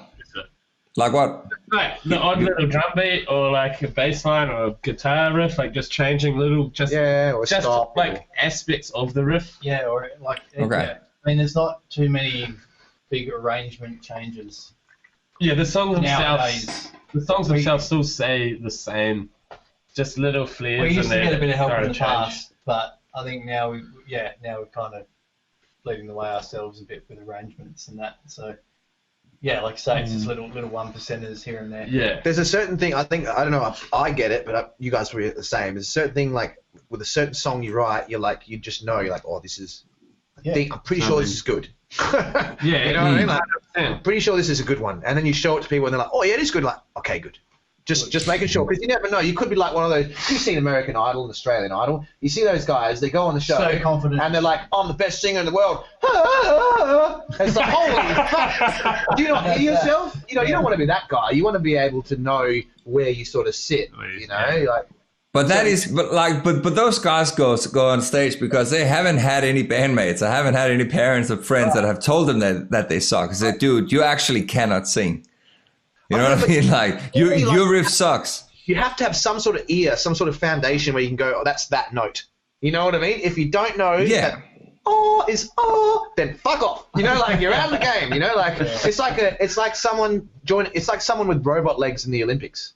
You know, like, you don't have the talent, but we're going to give you robot legs and then you'll win. It's like, no, I'm sorry. You have to know what you're doing. You can't just stand on stage and not know what you're doing. I'm sorry. Am I going rambling again? Nah, it's good. It's true. I've had a few beers and a few bowls. It's a true story, though. It's a true story. Especially you get these guitarists, right? And their whole life they just go get tabs of every single song that they love, but they don't spend any time to write their own stuff. So when it comes time to write their own songs, they don't know how to do it. True. And I feel like that's why we come up with good stuff, because we do. We all learned to play without lessons and shit. Yeah, I never got lessons. I don't know. He's still teaching me what's A and E and shit like that. I'm serious. Like, I used to put on a CD and be like, oh, that's that. So I'll play chords like the wrong way and shit. Don't try and learn what he's playing by watching his fingers. We have a little board here. I didn't even see that. Don't drop it. We're going to drop it. But can you see that? That whiteboard there? Yeah, I can see there's something on it, but I can't see that whiteboard tells us everything we need to know. It has the clock of fucking notes and shit on it. It's fucking... It's got everything. Okay, gotcha. Yeah. All of them. And if we pick them in the specific order, we've got a banger. Oh, that's funny, man. Normally that board's covered in dicks, so you're lucky. Yeah, you got us on a good day.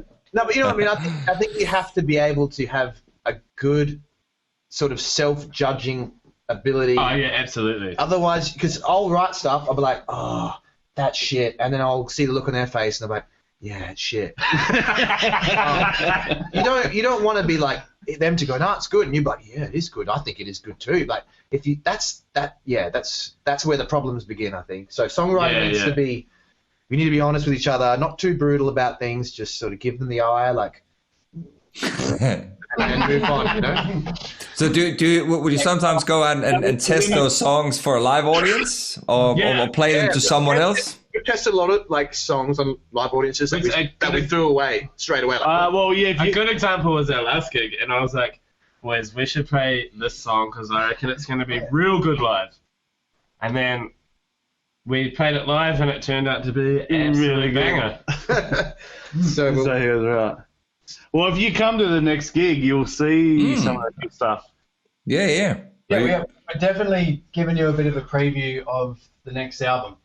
Yeah. Live. Fantastic. We're not afraid to throw new shit in before. Yeah, everyone's like, no, don't play any new songs till the album's out. Why? Fuck you! I'm bored of these songs. We play these. You songs. have to. Like you have to warm them up. You have to mold them and get them ready. Yeah, we need to get like a crowd response from them too. So absolutely. Get their opinions on it. Yep.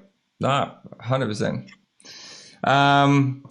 I got another sort of funny one here, which is a question that it's actually something I thought I was gonna ask Electric State the other day as well. But what sort of is your definition of making it in the music industry? It can be anything. And the main reason why I thought this is an interesting one is because you guys have obviously been around for quite some time. You've played a lot of gigs, but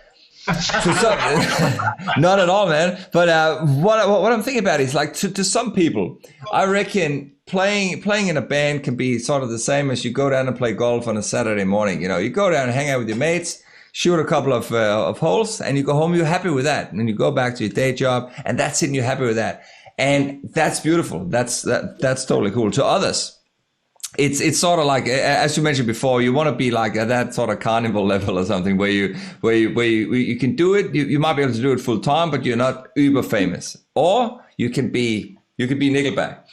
So, I see what you're saying. What is your definition of making it or be happy in the music industry? Yeah, so the be happy thing for me would be playing to like just a massive crowd, whether it's thousands or whatever, but hearing them sing our song back. That would be like they know our song, they know our lyrics. Like you described golf, as long as I get to hit a lot of holes. But honestly, like I wouldn't care. I think I'd actually prefer to be happier to be not super duper like Justin Bieber famous, because he can't even fucking walk down the street. No, that's bullshit. Yeah. Yeah, I prefer to just. I just want people to know our stuff. I don't think, to be honest, I don't really care if we're famous. I just think, I don't know. I like to write music and play it. And if people like it, then sweet. If they don't, also sweet. But if I'm playing music and people kind of don't like it, it's one, because it's shit, or two, because it's not really their thing. And if it's not their thing, but it's my thing, then I'm happy enough with that to not go anywhere with it. But I would like to be famous and have money and shit. Of course, I would like it to be my day job. Let's just say that. If I was making like $2,000 a week for music, I'd count that as famous success. That's all good. Yeah, I'd be happy with that. That's all good. Yeah, that's a living. Way. That is, I think that would sort of be the somewhere in the probably. But again, like I think for most people it would be the fact is you can do something you're passionate about for a living without sort of having to have all the the Justin Bieber fame and all that crap. Yeah, I just think that level of fame, the Justin Bieber thing, is like it'd be horrible. It'd be a horrible lifestyle. Yeah. Like 6 a.m. go to the gym, 7 a.m. get some shitty tattoo, like it's 8 a.m. go singing lessons. Not like no fucking way. It's not even that. You're not getting me out of bed at 6 a.m. motherfucker. And I'm a trainer. I will not be getting out of bed at 6 a.m. I'll tell you that right now. The best is myself, so I can get up at like 9:30. Sorry, what were you gonna say? The best. It's like an hour and a half later. The best example of like how being super famous is shit is when you watch that Michael Jordan documentary. Yeah. So good. He's lying down on the couch, and they're like, "What are you doing? It's a day off." And he's like, "Yeah, I can't go outside." As soon as one person spots me, there's a million people there, and that was before cell phones. Yeah. It's like that kind of level. You can't even live your life anymore. Although if we did get to that level, we'll be all right, because he's the front man. It'll be him. Who's that dude? Oh, he's just the bass player. Appreciation's always nice. But fucking hell, like he's just a janitor.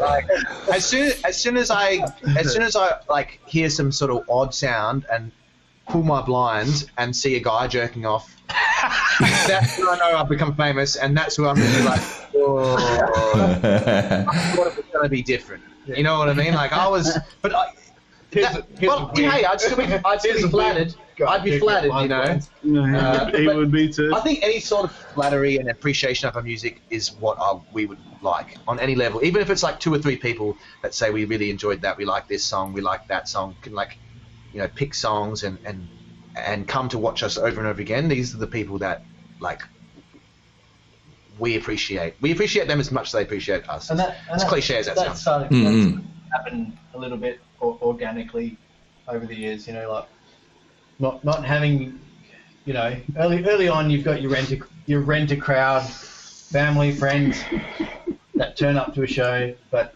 now you're starting to see like that. That's different, isn't it? Like it's more Maybe people you we'll be don't know famous coming now to because shows, of bongs and... which is great. Fucking great. Yeah, cool Cypress Hills. What they're up to.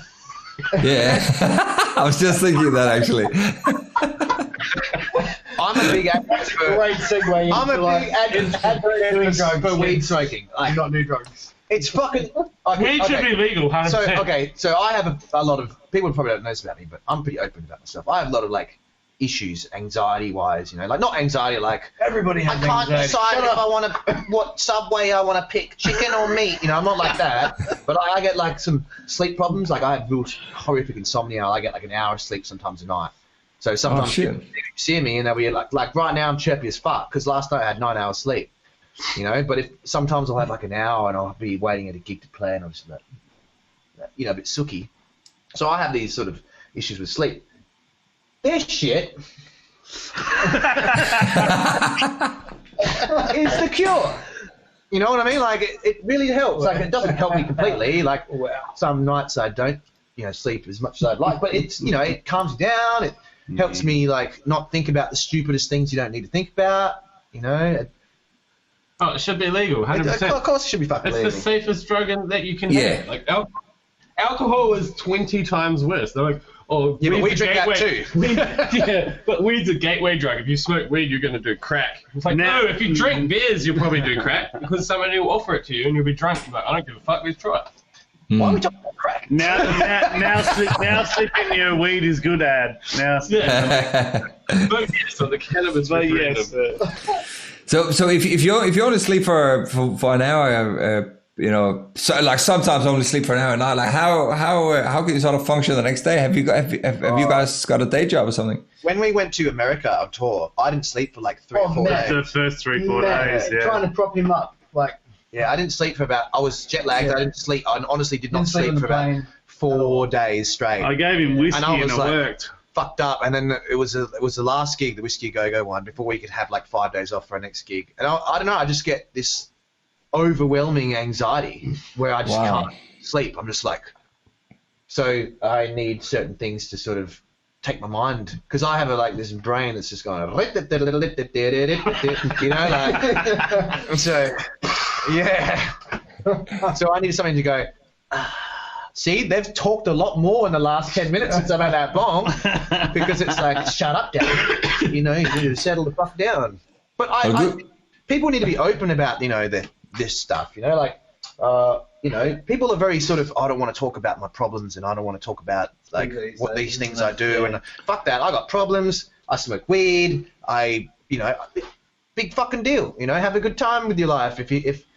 I feel like there's too much judging sometimes going on between. It's like, it's not my life. If you don't want to smoke bongs, then don't fucking smoke bongs.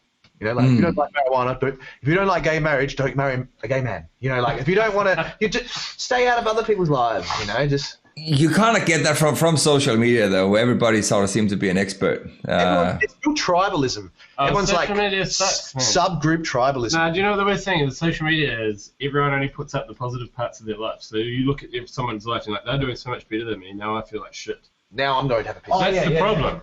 Yeah. You don't get to see the negative parts of people's lives because they don't want to put it up there. Everyone's putting the best photos up of themselves. You're like subconsciously learning best times of their lives to hate yourself because you don't think you're doing well. I talked to this chick once, but you're actually doing better than and she reckons that she would go on a holiday and have photos like saved for 2 years, and then for the next 2 years just keep dropping photos like they're on holiday all the time. This is the kind whatever. That's the kind of shit I'm talking about, man. That's what they do.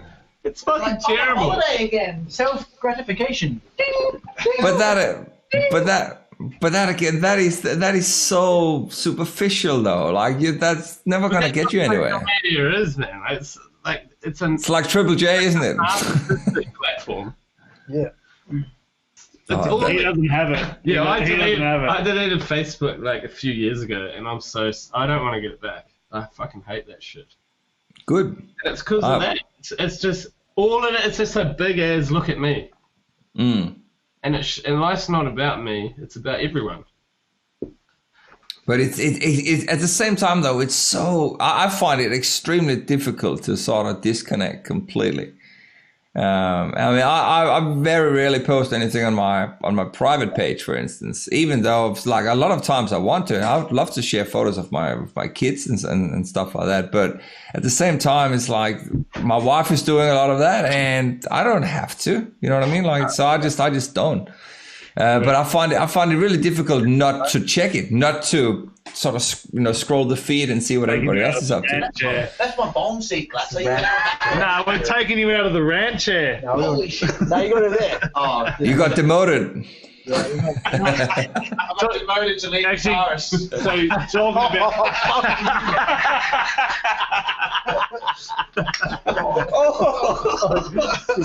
You gotta go. You might get the first argument from us tonight. I totally agree. What were we talking about again? No, totally agree. Social media, like Pretension. You're right. I'm on and off social media, like you, not on it as well. Like it's just fucking garbage. Eh? It used to be about look at this teddy bear, look at this funny cat video. Now it's like politics, Donald Trump, rah! Doesn't matter. It's just like fuck's sake. It doesn't matter what chair he's in. You know, well, but you know what I mean. Like it's hard to disconnect. You're right. It's very hard, and you need that disconnect. You know when you break your phone for like 4 days, and you're like, "Oh, this is quite nice." Yeah, it's so good. Yeah, you can't disconnect anymore because people call. I get calls at like 9 o'clock at night and shit on a Sunday. Can you do a job for me? Like it's fucking 9 o'clock on a Sunday, you dickhead. You should do what I do, mate, and you just don't answer it. So that's a no. You know, like, but they're still calling me. Like, why are you calling me? What are you doing? I would love to just go back to the old fucking flip phone, and all you can do is text and call, and that's it. Yeah. That was a good point. So good. Yeah, that was a good point in time. After that, it sucks because we should start our own Amish group where it's like flip phones only, and we're just like semi Amish. We're like semi Amish. We buy land and shit, and it's just everyone's just got flip phones. But could you imagine what the world would look like? Like everything would slow down, like everything. Oh yeah, of course. Yeah. I mean, the positives and negatives that come out about it, but I think you're right. I think the shutting off is the big thing for me, especially. Like I like alone time where there's no one around, sort of hassling you. You'd be the same, like you said, disconnecting, like being with your family alone, no one else harassing any one of them. Just need to have you need to put aside like a few hours a day, just turn the phone off. Yeah. That should be. It's so hard, man. It's so difficult. It's like an addiction. Like, especially like for Dan and I though, like we're running our own businesses, so we need our phone's our lifeline. If we don't have the phone going to like check emails and make all these phone calls, we can't survive. Yeah, you can't keep up with other people actually doing that. Like, but that's how That's how it is. That's how it is, I guess. It's and then it's probably the same with the music too, isn't it, man? Yeah, because we don't. That's another thing. We don't like doing much marketing and social media presence with our music because we're bad at it. Yeah, we don't like it. We think it's unnatural. We think it's like selling a. I know it's always been sort of selling a product, but there's people get sick of it too. There's an emotional sort of like standard to music that you can't just market. You know. At the same time, we still need to do it. Yeah, 100% do. And that's again another really interesting sort of conversation to have, because it is probably if there was a way on your phone to sort of disable anything that had to sort of do with anything that wasn't business related, that would be a whole different thing. Because if you could use your phone just for updating, like you mentioned, like you had your own businesses and stuff, and if you could do just your band page, that would be very different to sort of having to connect with your own personal page. I think anyway, but.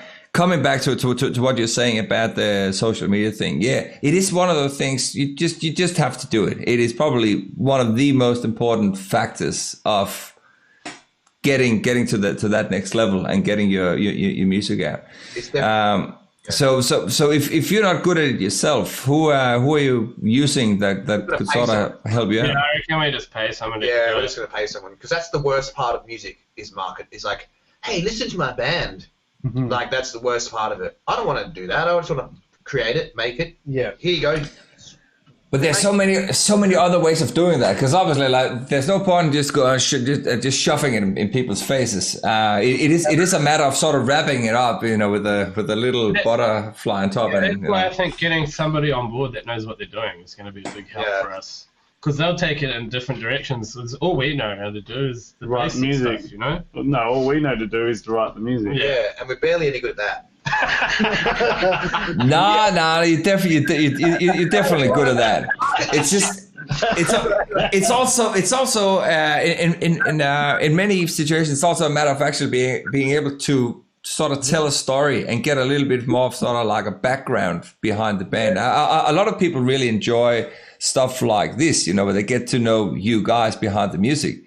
But also sometimes for you to actually have something sort of similar to that Ember song, where you actually, there's absolutely no doubt what this song is about. The emotions are in there. And you then also have sort of the visual elements on social media. Like something like that is a really strong connection. That's something that the people can relate to. That sells way more than you writing the best song and no one really knows what it's about. We were doing a video clip for that song. Yeah, I've always had like a massive idea for Ember's song to like reinvent it in some way with the full band and maybe even an orchestra and just really build it up.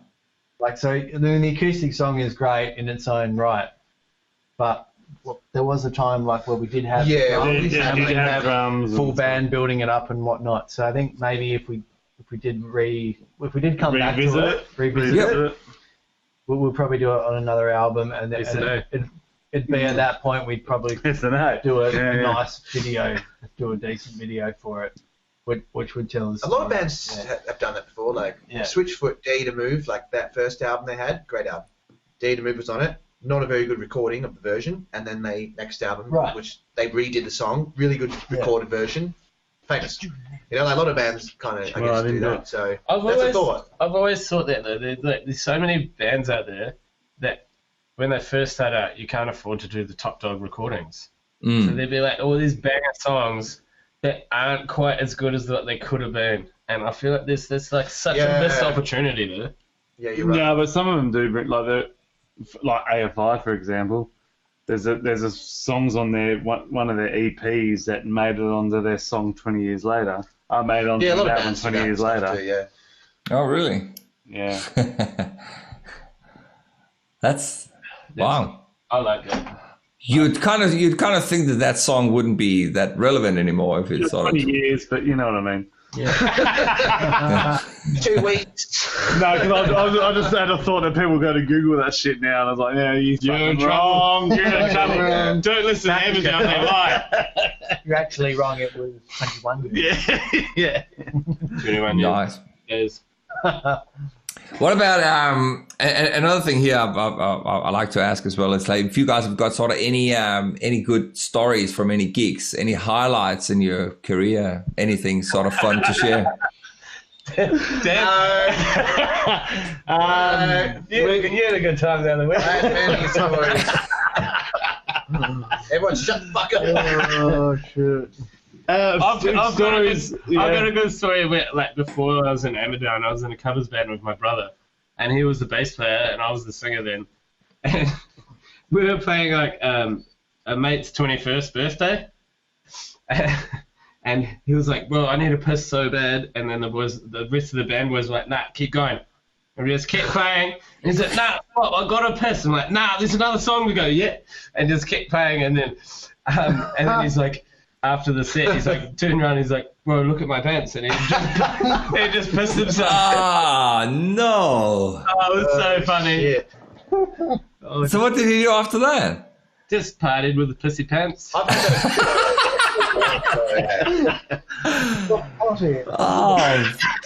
well, once it's not like it's over. It's too late. Oh. What are you going to do? Just ride it. Yeah, just own it. I don't think we haven't had anything. Oh, that was so fun. I don't think we haven't really had anything crazy. I think I saw on your Facebook page. Didn't you get a support gig for Motley Crue or something? Oh yeah. The Motley Crue, Alice Cooper. Yeah, that was only actually me and Jace at the time that was involved in that one. It was a while ago. They were very firm about us not communicating with any of the bands, eh? Oh, really? Oh, yeah. Yeah, it was the last leg of the Aussie tour. They basically said, don't talk to them, don't go near them. They don't even like each other. Why would they want to talk to you? Was basically the comments we got. Really, Oh, wow. a bit of a downer. And that's because a lot of the other bands in other states apparently had harassed the fuck out of them backstage. So Wow. they put us in a separate room, and they were like, "You stay here, you fucking scum Perth band." Polish off a good bottle of Jack and and on stage. Yeah. It was so scary. I remember just looking out there and just seeing flashes and like people, like that noise, that echoey noise. That was like when it goes really quiet and you just think someone's going to go, "You suck." Yeah, you could literally hear people thinking you suck. Yeah, and then that was actually probably our biggest gig to date, I would think. Yes. Yeah, well, crowd wise. Yeah. What was that? Perth Arena? Perth Arena, yeah. Yeah, I'm pretty sure I was at that gig. But our best gig was the last gig. What, Yeah. Amps gig? Hell yeah. That was fun. That was fun. We love Amps, eh? Actually, Amps was fun. Amps is a good place. Yeah. But yeah, Perth Arena was amazing, but it was so overwhelming that I couldn't even look out. I had to I was constantly just walking back and forth across stage, looking at Jace going, "Is this actually happening? There's fucking thousands of people here." It was pretty euphoric. I remember just at the end of the show, just running back, put my guitar down, and then tripping over and knocking about. Yeah, you knocked off my Fender, you bastard. I knocked over two guitars on the guitar rack, and I must have looked like the biggest stooge ever. But it was And then the stagehand was there on the ramp going, "It's all right, mate. You did well." And then he escorted us off. But fuck. Yeah. Get off stage. You He's like, get off, mate. You're right. You're right. So how did you land that gig? That was a radio competition. Yeah. Right. I think was it initially you put your song into the radio station. That was 96 FM, eh? 96 FM, and then they chose. Yeah, we tried to go on it. I think they chose 5 bands, songs, and one of ours was in there. And then it was a voting system, apparently, and also Tommy Lee had some involvement in choosing the. I don't know, band apparently. Nice. I don't mean. Yeah, so it was kind of like a competition. So, I mean, we still hang our hat on it, but it's nothing to. We didn't make it there on our own sort of. Yeah. Okay. Yeah. Call as such. It was. It's still your memory to have, man. Yeah. So. I mean, we still won the competition, I guess, which is something. Yeah. But, great fun. But now I think I actually prefer the intimacy of a small venue. It's very different. Yeah. Like when we played Amps, show where there's been a massive gap, and it was probably about what do you reckon, about 8 to 10 meters from the crowd. Yeah. Really? It's quite far. Wow, that much? Quite far. Yeah. But I do enjoy when we're at Amps or whatever, and the people come to the front and everyone's gone crazy. It's like, yes, this is. I like that intimacy. It's That's like you're part of the feeling and the power. Yeah. When you're on a stage the and you're just there's 10 meters in front of you and there's people there, it's like you lose that connection. Yeah, absolutely. You're going off that sound, aren't you? Like you're hearing the crowd, and it's like it's almost a delayed reaction. So you better not fuck it up. Yeah. Yeah, it's you actually hear a lot of people, a lot of the big bands sort of say that they miss going back to the club stages where you can actually see people's faces and you can you can smell the audience. So it's we smell ourselves. We're not really, to be honest, we're not really if you could smell through that camera, this room fucking stinks. Oh man. Yeah. But we're sort of like we're sort of like a bit of a because I can now. That's a part of the game, isn't it? We're kind of like this. I have a bit of a grunge band attitude thing where it's like, well, I'm not gonna have fireworks going off, and I'm not gonna smash my guitar, and I'm not gonna dive into the crowd. One, because I'm 108 kilos or whatever. Two, because I think the music does the speaking as well as. You can get across what you're trying to do without sort of having to put on a show as well. Does that make sense? All top props to the bands that do put on shows because I enjoy that stuff as well. I dig it. But I feel like sometimes the songs and the energy from the band is enough. Should be enough. If it's enough, then it's a good band. If you have to start blowing colourful things into the air and have girls with tits hanging out just dancing around you to get like it's just I don't know it's kind of it dilutes the art a bit. It's probably a different product anyway. Like it's a sort of different product. Yeah, I guess that's what you mean. Yeah. Like, it's pretty hard to pass up Rammstein in their fire. Well, if we could get true, Ramsey. If we could get I still said I enjoyed it. I just think that, in my opinion, I would want to. I like to think of myself as doing music. Yeah, what are we or fucking being in a doing? band. Lifeless video with It's playing more, guitars. Energy and song based rather than show based. yeah. Like theatre based, you know. Well, that again, I suppose again, by the time you get up to that league as well, like it is, you know, like your production cost and obviously your ticket sales as well is something, you know, people expect something more than, you know, but if they're paying $150 or $200 for a ticket. Watch like Pearl Jam or Foo Fighters or something like that now, like they don't have all that stuff. It's just like them and the energy in the crowd. And that's like, I'm like, yeah, you know, like it's like this connection. They're giving you something. That's kind of what I get from it. Not, like I said, I'm not saying anything bad about people that put on massive shows. That's just not what I like, you know? Yeah. So that's. But if they ever let us play fucking fire guitars, we're going to do it. I love fire. He's allowed to have fire. I'm cool with that. But they never let us have fire on stage. Go and tour with Rammstein or something. Oh, I love their show. Like, I love fire so much. Oh, that's also that. Like that's next level. Like what they're doing is second to none. We did a photo shoot with my old band and we filled a big ass balloon up with LPG and then lit it on fire and stood in front of it. And he hasn't had a haircut in 10 years. I was telling everyone, like, you gotta wear long sleeves. You gotta wear long sleeves or else you're gonna get burnt. And then I just rolled into the photo shoot. And he was the only one that had no long sleeves. Did the photo. The photo looked sick though, but I was in the emergency ward like an hour later with like really? The whole arm was burnt. And then the next video clip, let's use fire again. Shit. Fire over you, man. My hair still hasn't grown. Your hair is not growing any further because it keeps getting burnt off. Yeah, I'm good. Who needs a haircut when you can singe? Fuck, that's crazy, man. Sounds like some sort of like Calvin Klein advert. Singe. The LPG as well. It freaks people out, man. It's funny though. It's good. Oh, that's good, man. Fire's good. Who's got the weed? Yeah. All right, let's try and if people out there have any questions for the guys, just start typing them in now. We'll do a Q&A shortly. Before we get over to the Q&A, is there anything? This again is one of my standard questions I try and ask people is if you guys have any sort of tips or tricks for any bands out there, any artists, anything that you've done that has been really successful for you or has been working for you, some good advice you could pass on to some other fellow bands out there.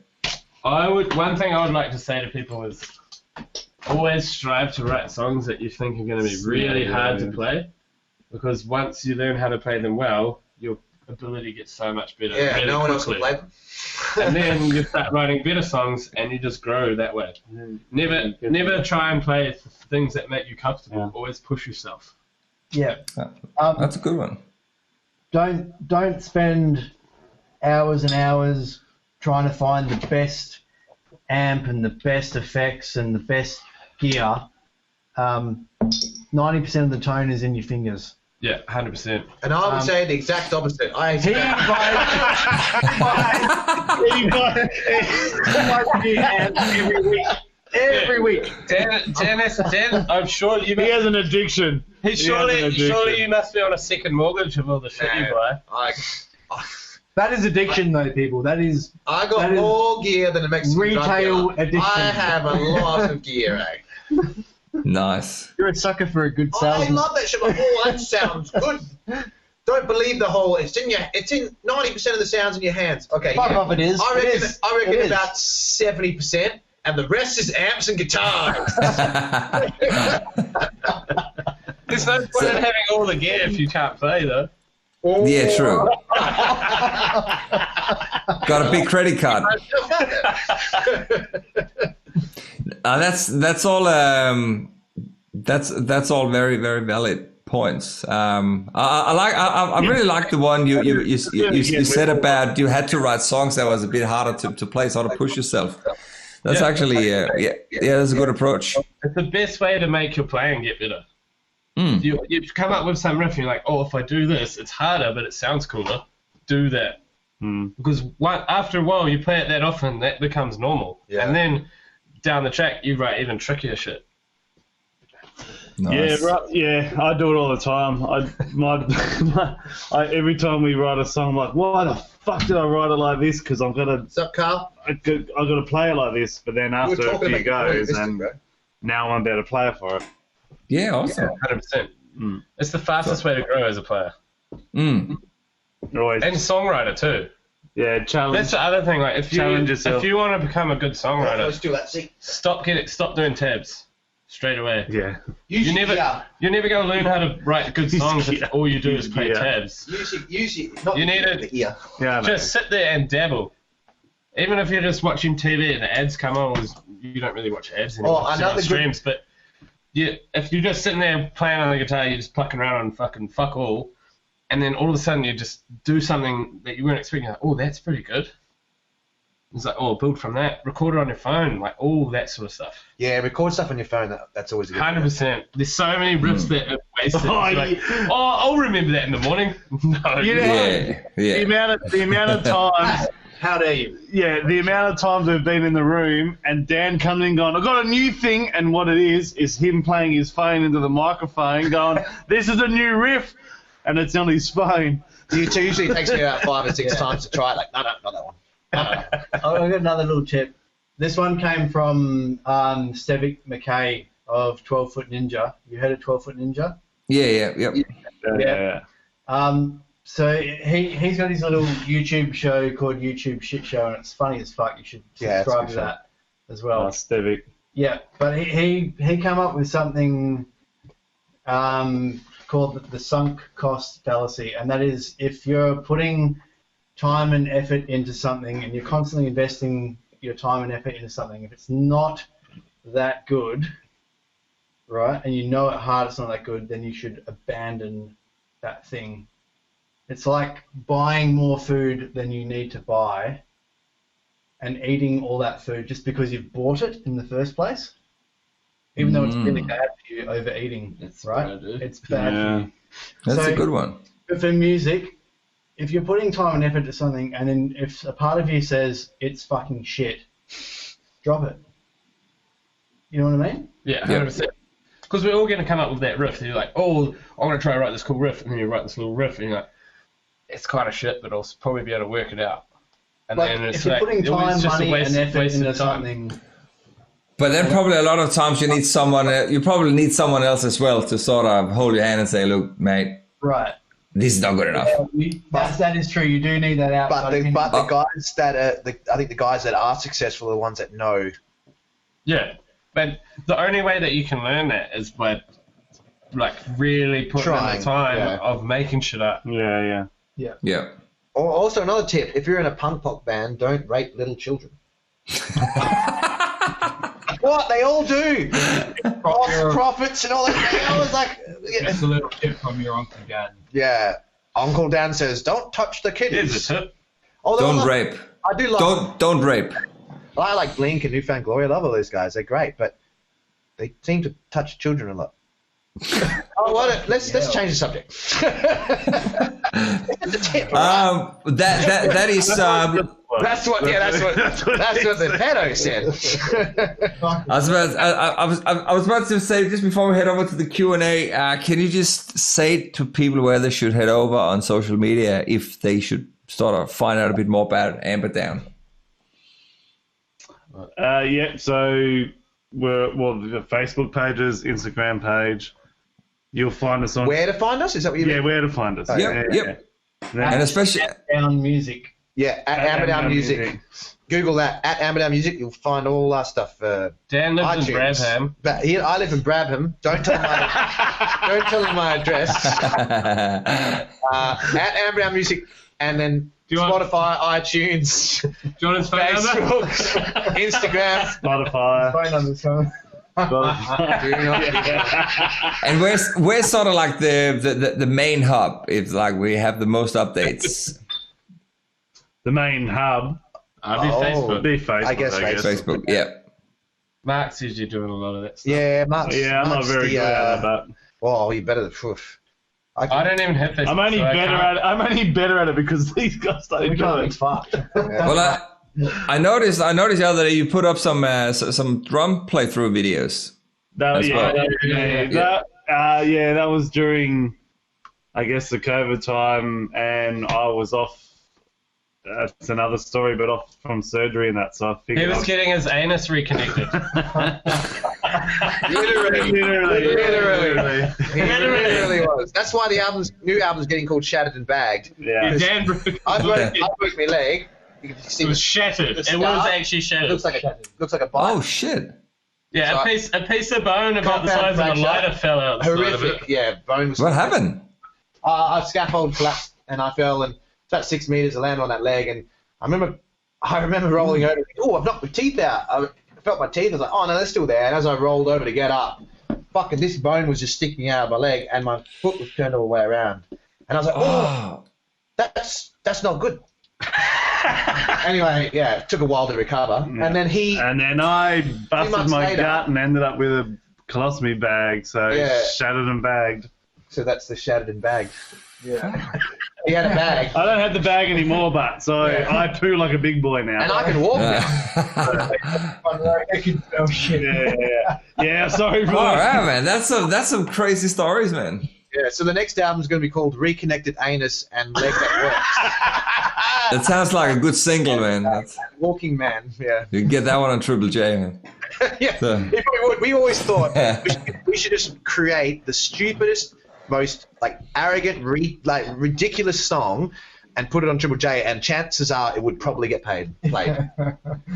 Yeah, it just has to be roots or hip hop or some shit. Yeah. The other idea was to enter Dan into the voice, but then tell him not to win, and then he'll get and then because the winners are shit, but at least get the recognition. So then when he comes second or third, they'll all want to know who his band is. I'm not doing the voice. That's so fucking shit. Don't do the voice. That's so shit. Oh, have the other boys told you that you can sing, or is that? I know I'm probably not good enough for the voice, and second. Fuck that, eh? Are you serious? Yeah, 100%. Fuck that. That's the worst idea ever. It's the gayest way to get recognized for a band. I think that'd actually bring you down further. Brother and cousin trying to. You'd be like, you'd always be known as, oh, that's that band with the dude from The Voice that didn't win. That's a guy with a crazy scar from the scaffold. Yeah, that's the one. By the way, we're born in the 80s, so when we say gayest, it's a different kind of meaning. Yeah, 100%. Yeah. I voted yes. I did actually. I did say yes. I don't see that. That's like I would have voted yes. Like we were saying before, don't get involved in other people's lives. If you want to suck a guy's dick, fucking go for it. Go for it. Yeah, you know what it doesn't I mean? affect me. It doesn't affect us. Fucking, who cares? That's it, man. And there's a lot of man love. This is why I like to party. and let's try and jump over and have a look at some questions here on the stream. He's trying to wrap it. When is this shit gonna end? These blokes are fucking idiots. Fucking Amberdown. We're probably the longest episode. Not yet, but we're certainly getting there. So depends on how many questions we're gonna get here. Are you reading them out, or are we finding them? Well, I don't know how. I'm reading them out here, so we can see what we've got here. Wow, we've got a lot of different comments here. Need some good ones. Read out the band. How do we do that if we don't know the name? This is. Frank, I don't know, it might have been something we've been talking about, but we got Frankinator Scat Chart or something. Frank. It says, Thank you. Just reach out, but said, how do we do that if we don't know their name? I don't know if that was something we were talking about at that point in time, but that was a question there. Context is gone. Yeah, context is out. Called Amberdown, and You will forget their name in the morning. Where does the name come from, by the way? How do you come up with that? Our first bass player, he just said it. He's like, "What about Amberdown?" I'm like, "Oh, that's good. Okay, yeah, no, okay," and that was it. No cool story. Just that was it. Oh, really? And then one time he had a tantrum on stage, so we got rid of him. He did. He stood there and didn't play. He didn't play for like 2 songs. He just stood there. Yeah, he just stood there and was like, he didn't play, and he was just like, I don't know. We're just like, what are you doing? We're playing a gig, and he just like, he was sucking because he fucked up something or something, and it was like some childish shit, and then we're like, no, we can't have that. Yeah. Really? And then we realised that it's an old saying for Amberdown. Yeah, drinking, but we didn't. But that's not where it comes from. That's not where it came from, and that's not what we thought. But we are big drinkers, so it works out all right. I like it. Right. It sounds to me like a punk pop name, like a punk pop band name, in my opinion. Yeah, we actually thought about changing it for a while, but we didn't have any good names, so we just left it. Pizza Bong. Pizza Bong. That's a good name. Again, it could be an album, an album title. I wanted to call it Five Guys One Bed, but there was only 4 of us, and we had no bed. Oh man! We used to be called. What was the first name? Stay Away From Numbers. Stay Away From Numbers. Was our first band name when we were like 17, 18. Yeah. I remember I got photos of me playing at like early gigs when we were like 18, playing kind of like we were playing like Breaking Benjamin style metal and like punk pop. And I remember I had like denim shorts that were like down to here, 3/4. Yeah, and like all the pinstripes with the fucking belt with the chain and shit. I was a fucking punk rocker, motherfucker. 3/4 pants and not punk rock. But now the times have changed. Black skinny legs, man. That's where it's at. Black skinny legs. Have we got no more questions? Is that it? No one. No. We do. You just ran too much. There's definitely. We've got. Well, Kev Curran is asking Dan if he could flex a bit more. Oh, he already did that one. Then we've got. We have Ian Menzies. He wanted to know. What's going on here? He would like to know a bit more about the Dan's workout program, if that's something we can. Which one? KFC. Hey. KFC and beers. It's every day. Everything the body needs. Yeah. Crispy skin. Oh yeah. James Kelly is saying hi, you sexy girls. James Kelly is our roadie. Yeah, shout out to James. He's like our roadie. He wants to be in the band, but he can't play an instrument. But we love the guy. He does a lot for us. He does a lot for us. He gets us beers. He sets up he knows all our amps and sets it all up for us and carries my drum kit. He's a great man. He's a good friend. Wow, it sounds like a multi-talented person there. My weed. You got Kim Redmond saying bushies or hydro. Bushies or hydro. Oh, fucking hell. Indica all the way, man. That's just sleepy shit. That's what I'm at. I don't care where it's made. I don't care if it's made out of a guy's bumhole in soil, like soil topped on his bumhole. If it gets me sleepy, we're good. Nice. Well, you smoke it, don't you? So it's not like you're going to get, poo on it. Here we go. So Mr. Frankinator said about it. He was referring to that UK band that Dan was talking about previously. That's where it was from. Yeah. So, I can't remember. that is back on you. You got to find that out. I'll have to find it. Anyone out there, if you find it, you get a bonus. Bonus what? I don't know. We'll work it out. Thing. Yeah. It'll be in that billboard photo. Yeah, it'll be in that billboard photo. Yeah, for sure. At Whiskies, it will be too. I actually was just looking at that photo the other day. You might reach out to them and come over and do some UK gigs by the time all this COVID shit is done. That might be... That would be good. But you know what? It's probably like 4 years ago now, so they might not even be together anymore. Well, yeah, it would have been. Yeah. Or doing another album themselves or something. You never know. It's definitely worthwhile looking into. A lot of bands... As a side note, that was Dan's leg. Can you see that? Oh, do you have a photo of my leg? Yeah, it's on the Amberdown page. Yeah. That's Dan's leg. shit. That's when it happened. Hang on, is that when it I've got still stitched? got your 3D X-ray. Yeah. Ooh, yeah. That does not look pleasant.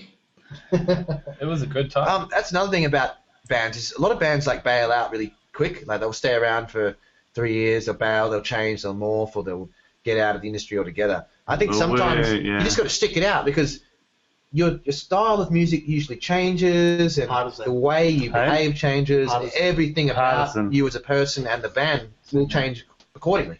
Yeah. So I think as long as you got the the skill and everything, you can. We're gonna have the answer. Frank, it's partisan. Oh, partisan. That was what it's called. Yeah. Partisan. Partisan. Partisan. I'll put that one down here. I'd say I'm more non-partisan, but whatever. Party Sorry, son. bad political joke there. Party Continue, boys. son. Awesome. Well, look, let's wrap this up, and we're gonna finish off with the Casey 2 music video. Also, a question from Lou earlier, which we didn't answer, but she's in the video clip. Yeah. Oh, Ian. It was Ian. No, Ian. Husband. Oh, yeah, so But yeah, Lou's husband, but no, Lou Lou sent a plays message Ashes of before. Autumn. She's in the video as like the evil demon who gets stabbed. We wanted to do a B grade horror spectacle. You know, like have you seen like the Blob or like something that's really not great but good, has that nostalgia, and it's like now there's a whole genre of movies now. It's like B grade movies. It's like recreating those movies that just weren't very good, but there was like something about them that people still liked.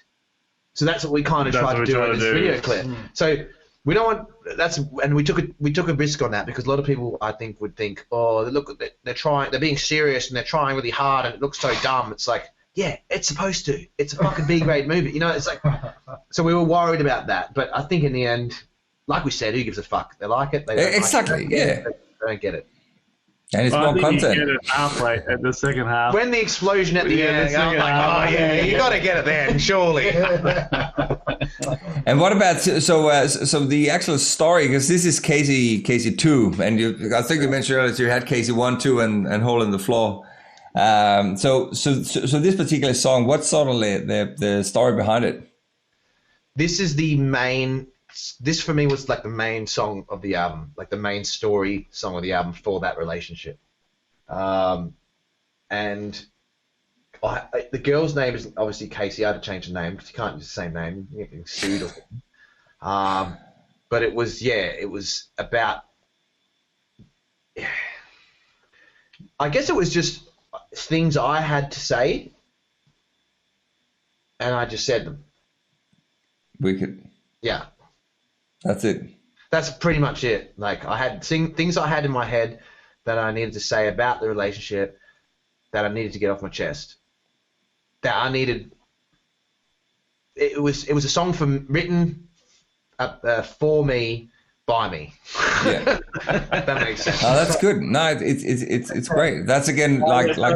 Well, it's 100% lyrics. We all write the songs, but 100% lyrics is Dan. Yeah, all the lyrics. Yeah. Awesome, man.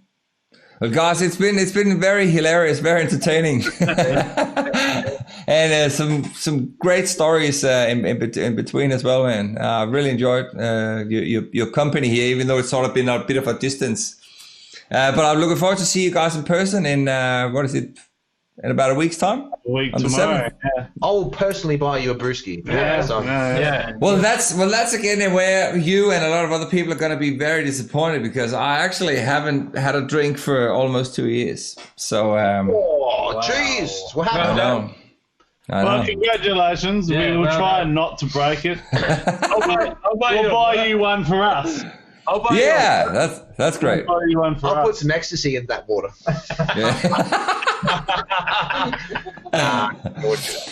But now I'm really looking forward to catching you guys live and obviously hearing some of the new songs as well. Actually, before we round off as well, you gotta just give a shout out to some of the other upcoming gigs that you've got lined up. Yes. Amplify next Friday. Way to put a guy in the Yeah. Hey. Metal United, which is in October 3rd. No. That's the Perth one. 20. What's Metal United? Metal United in October. Metal United, October. And we've just said yes to playing Perth Rocks again this year after a cancellation. So we will be playing Perth Rocks Festival this year again. Is that the Fantastic? That's the third. We weren't October. going to play because we had an agreement with Carl, who's organising it. Good friend of ours. Good man. And awesome at organising these gigs. He's one of the guys who was. Yeah, he's a legend. Perth up. He is a legend. Yep. He contacted us because we played the pre-Perth Rocks Festival gig, October 24th is the other meant that we wouldn't play the Rock Festival, but because now there's too many sort of bands I think maybe 2 bands might have pulled out because of other reasons. He's asked us to play, and we will always. The short story is we're playing. Yeah, so we're going to be playing on that one. So that's 3rd of October. The short story is it. And I just looked, so the other one is the 24th of October. That's Metal United. That's it, yeah. Electric State will be there too. Electric State will be that one too. At the Civic. Okay. Nice. That's a good venue too. Yeah. It is a good venue. On the big stage. Good sound in there. Yeah. It's a really good room. Yeah. Fantastic, man. Oh, man. Guys, Out of sight. it's been like I said, it's been awesome to hear about your stories and broken legs and everything. How the news goes. Thanks, brother. We appreciate you interviewing us. Thank you so much. Yeah, we had a really good time. And thanks for the reach out. That means a lot. Oh, absolutely. It was actually through our mutual friend Ian. I think he was the one that sort of connected the dots. There we go. We approve of reach outs. Oh, boy, that bastard to be too. Reach outs and reach around. Hey! Stop me, Jack. I can see you trying to get it out. I was like, yes. Hear me, There's one for me. If music fails, I'll be a comedian. Fantastic. Preacher, can I? Awesome. I'll put on KC2 now, and I'll let you go and see you guys on Friday. All right. Awesome. Cheers, guys. Thanks so much for tuning in or listening along to the show. If you like the show, please don't forget to leave a 5-star review and subscribe to my social channels. It doesn't cost you anything, but it greatly helps me to build my networks and my chances of getting sponsors to keep this show running. If you want to take it to the next level, please head over to patreon.com/Stephen Helhammer and become a patron by joining the exclusive community there. You can start from as little as $3 per month. And for just a little extra, you get access to some fantastic features, outtakes, behind the scenes stuff, and much, much more. That's less than the cost of a cup of coffee per month. And that way you can help me build better content. I can devote more time to find awesome guests and just generally just keep everything flowing. If you want to be on the show or subscribe to my mailing list, send an email to steven@helhammer.com, and that is HELhammer.com. That way I can start sending you exclusive invites, random stuff, and messages that, who knows, you might enjoy. So that's it. Have a rocking day ahead, guys, and I will see you on the live stream or in your headphones very soon. Take it easy.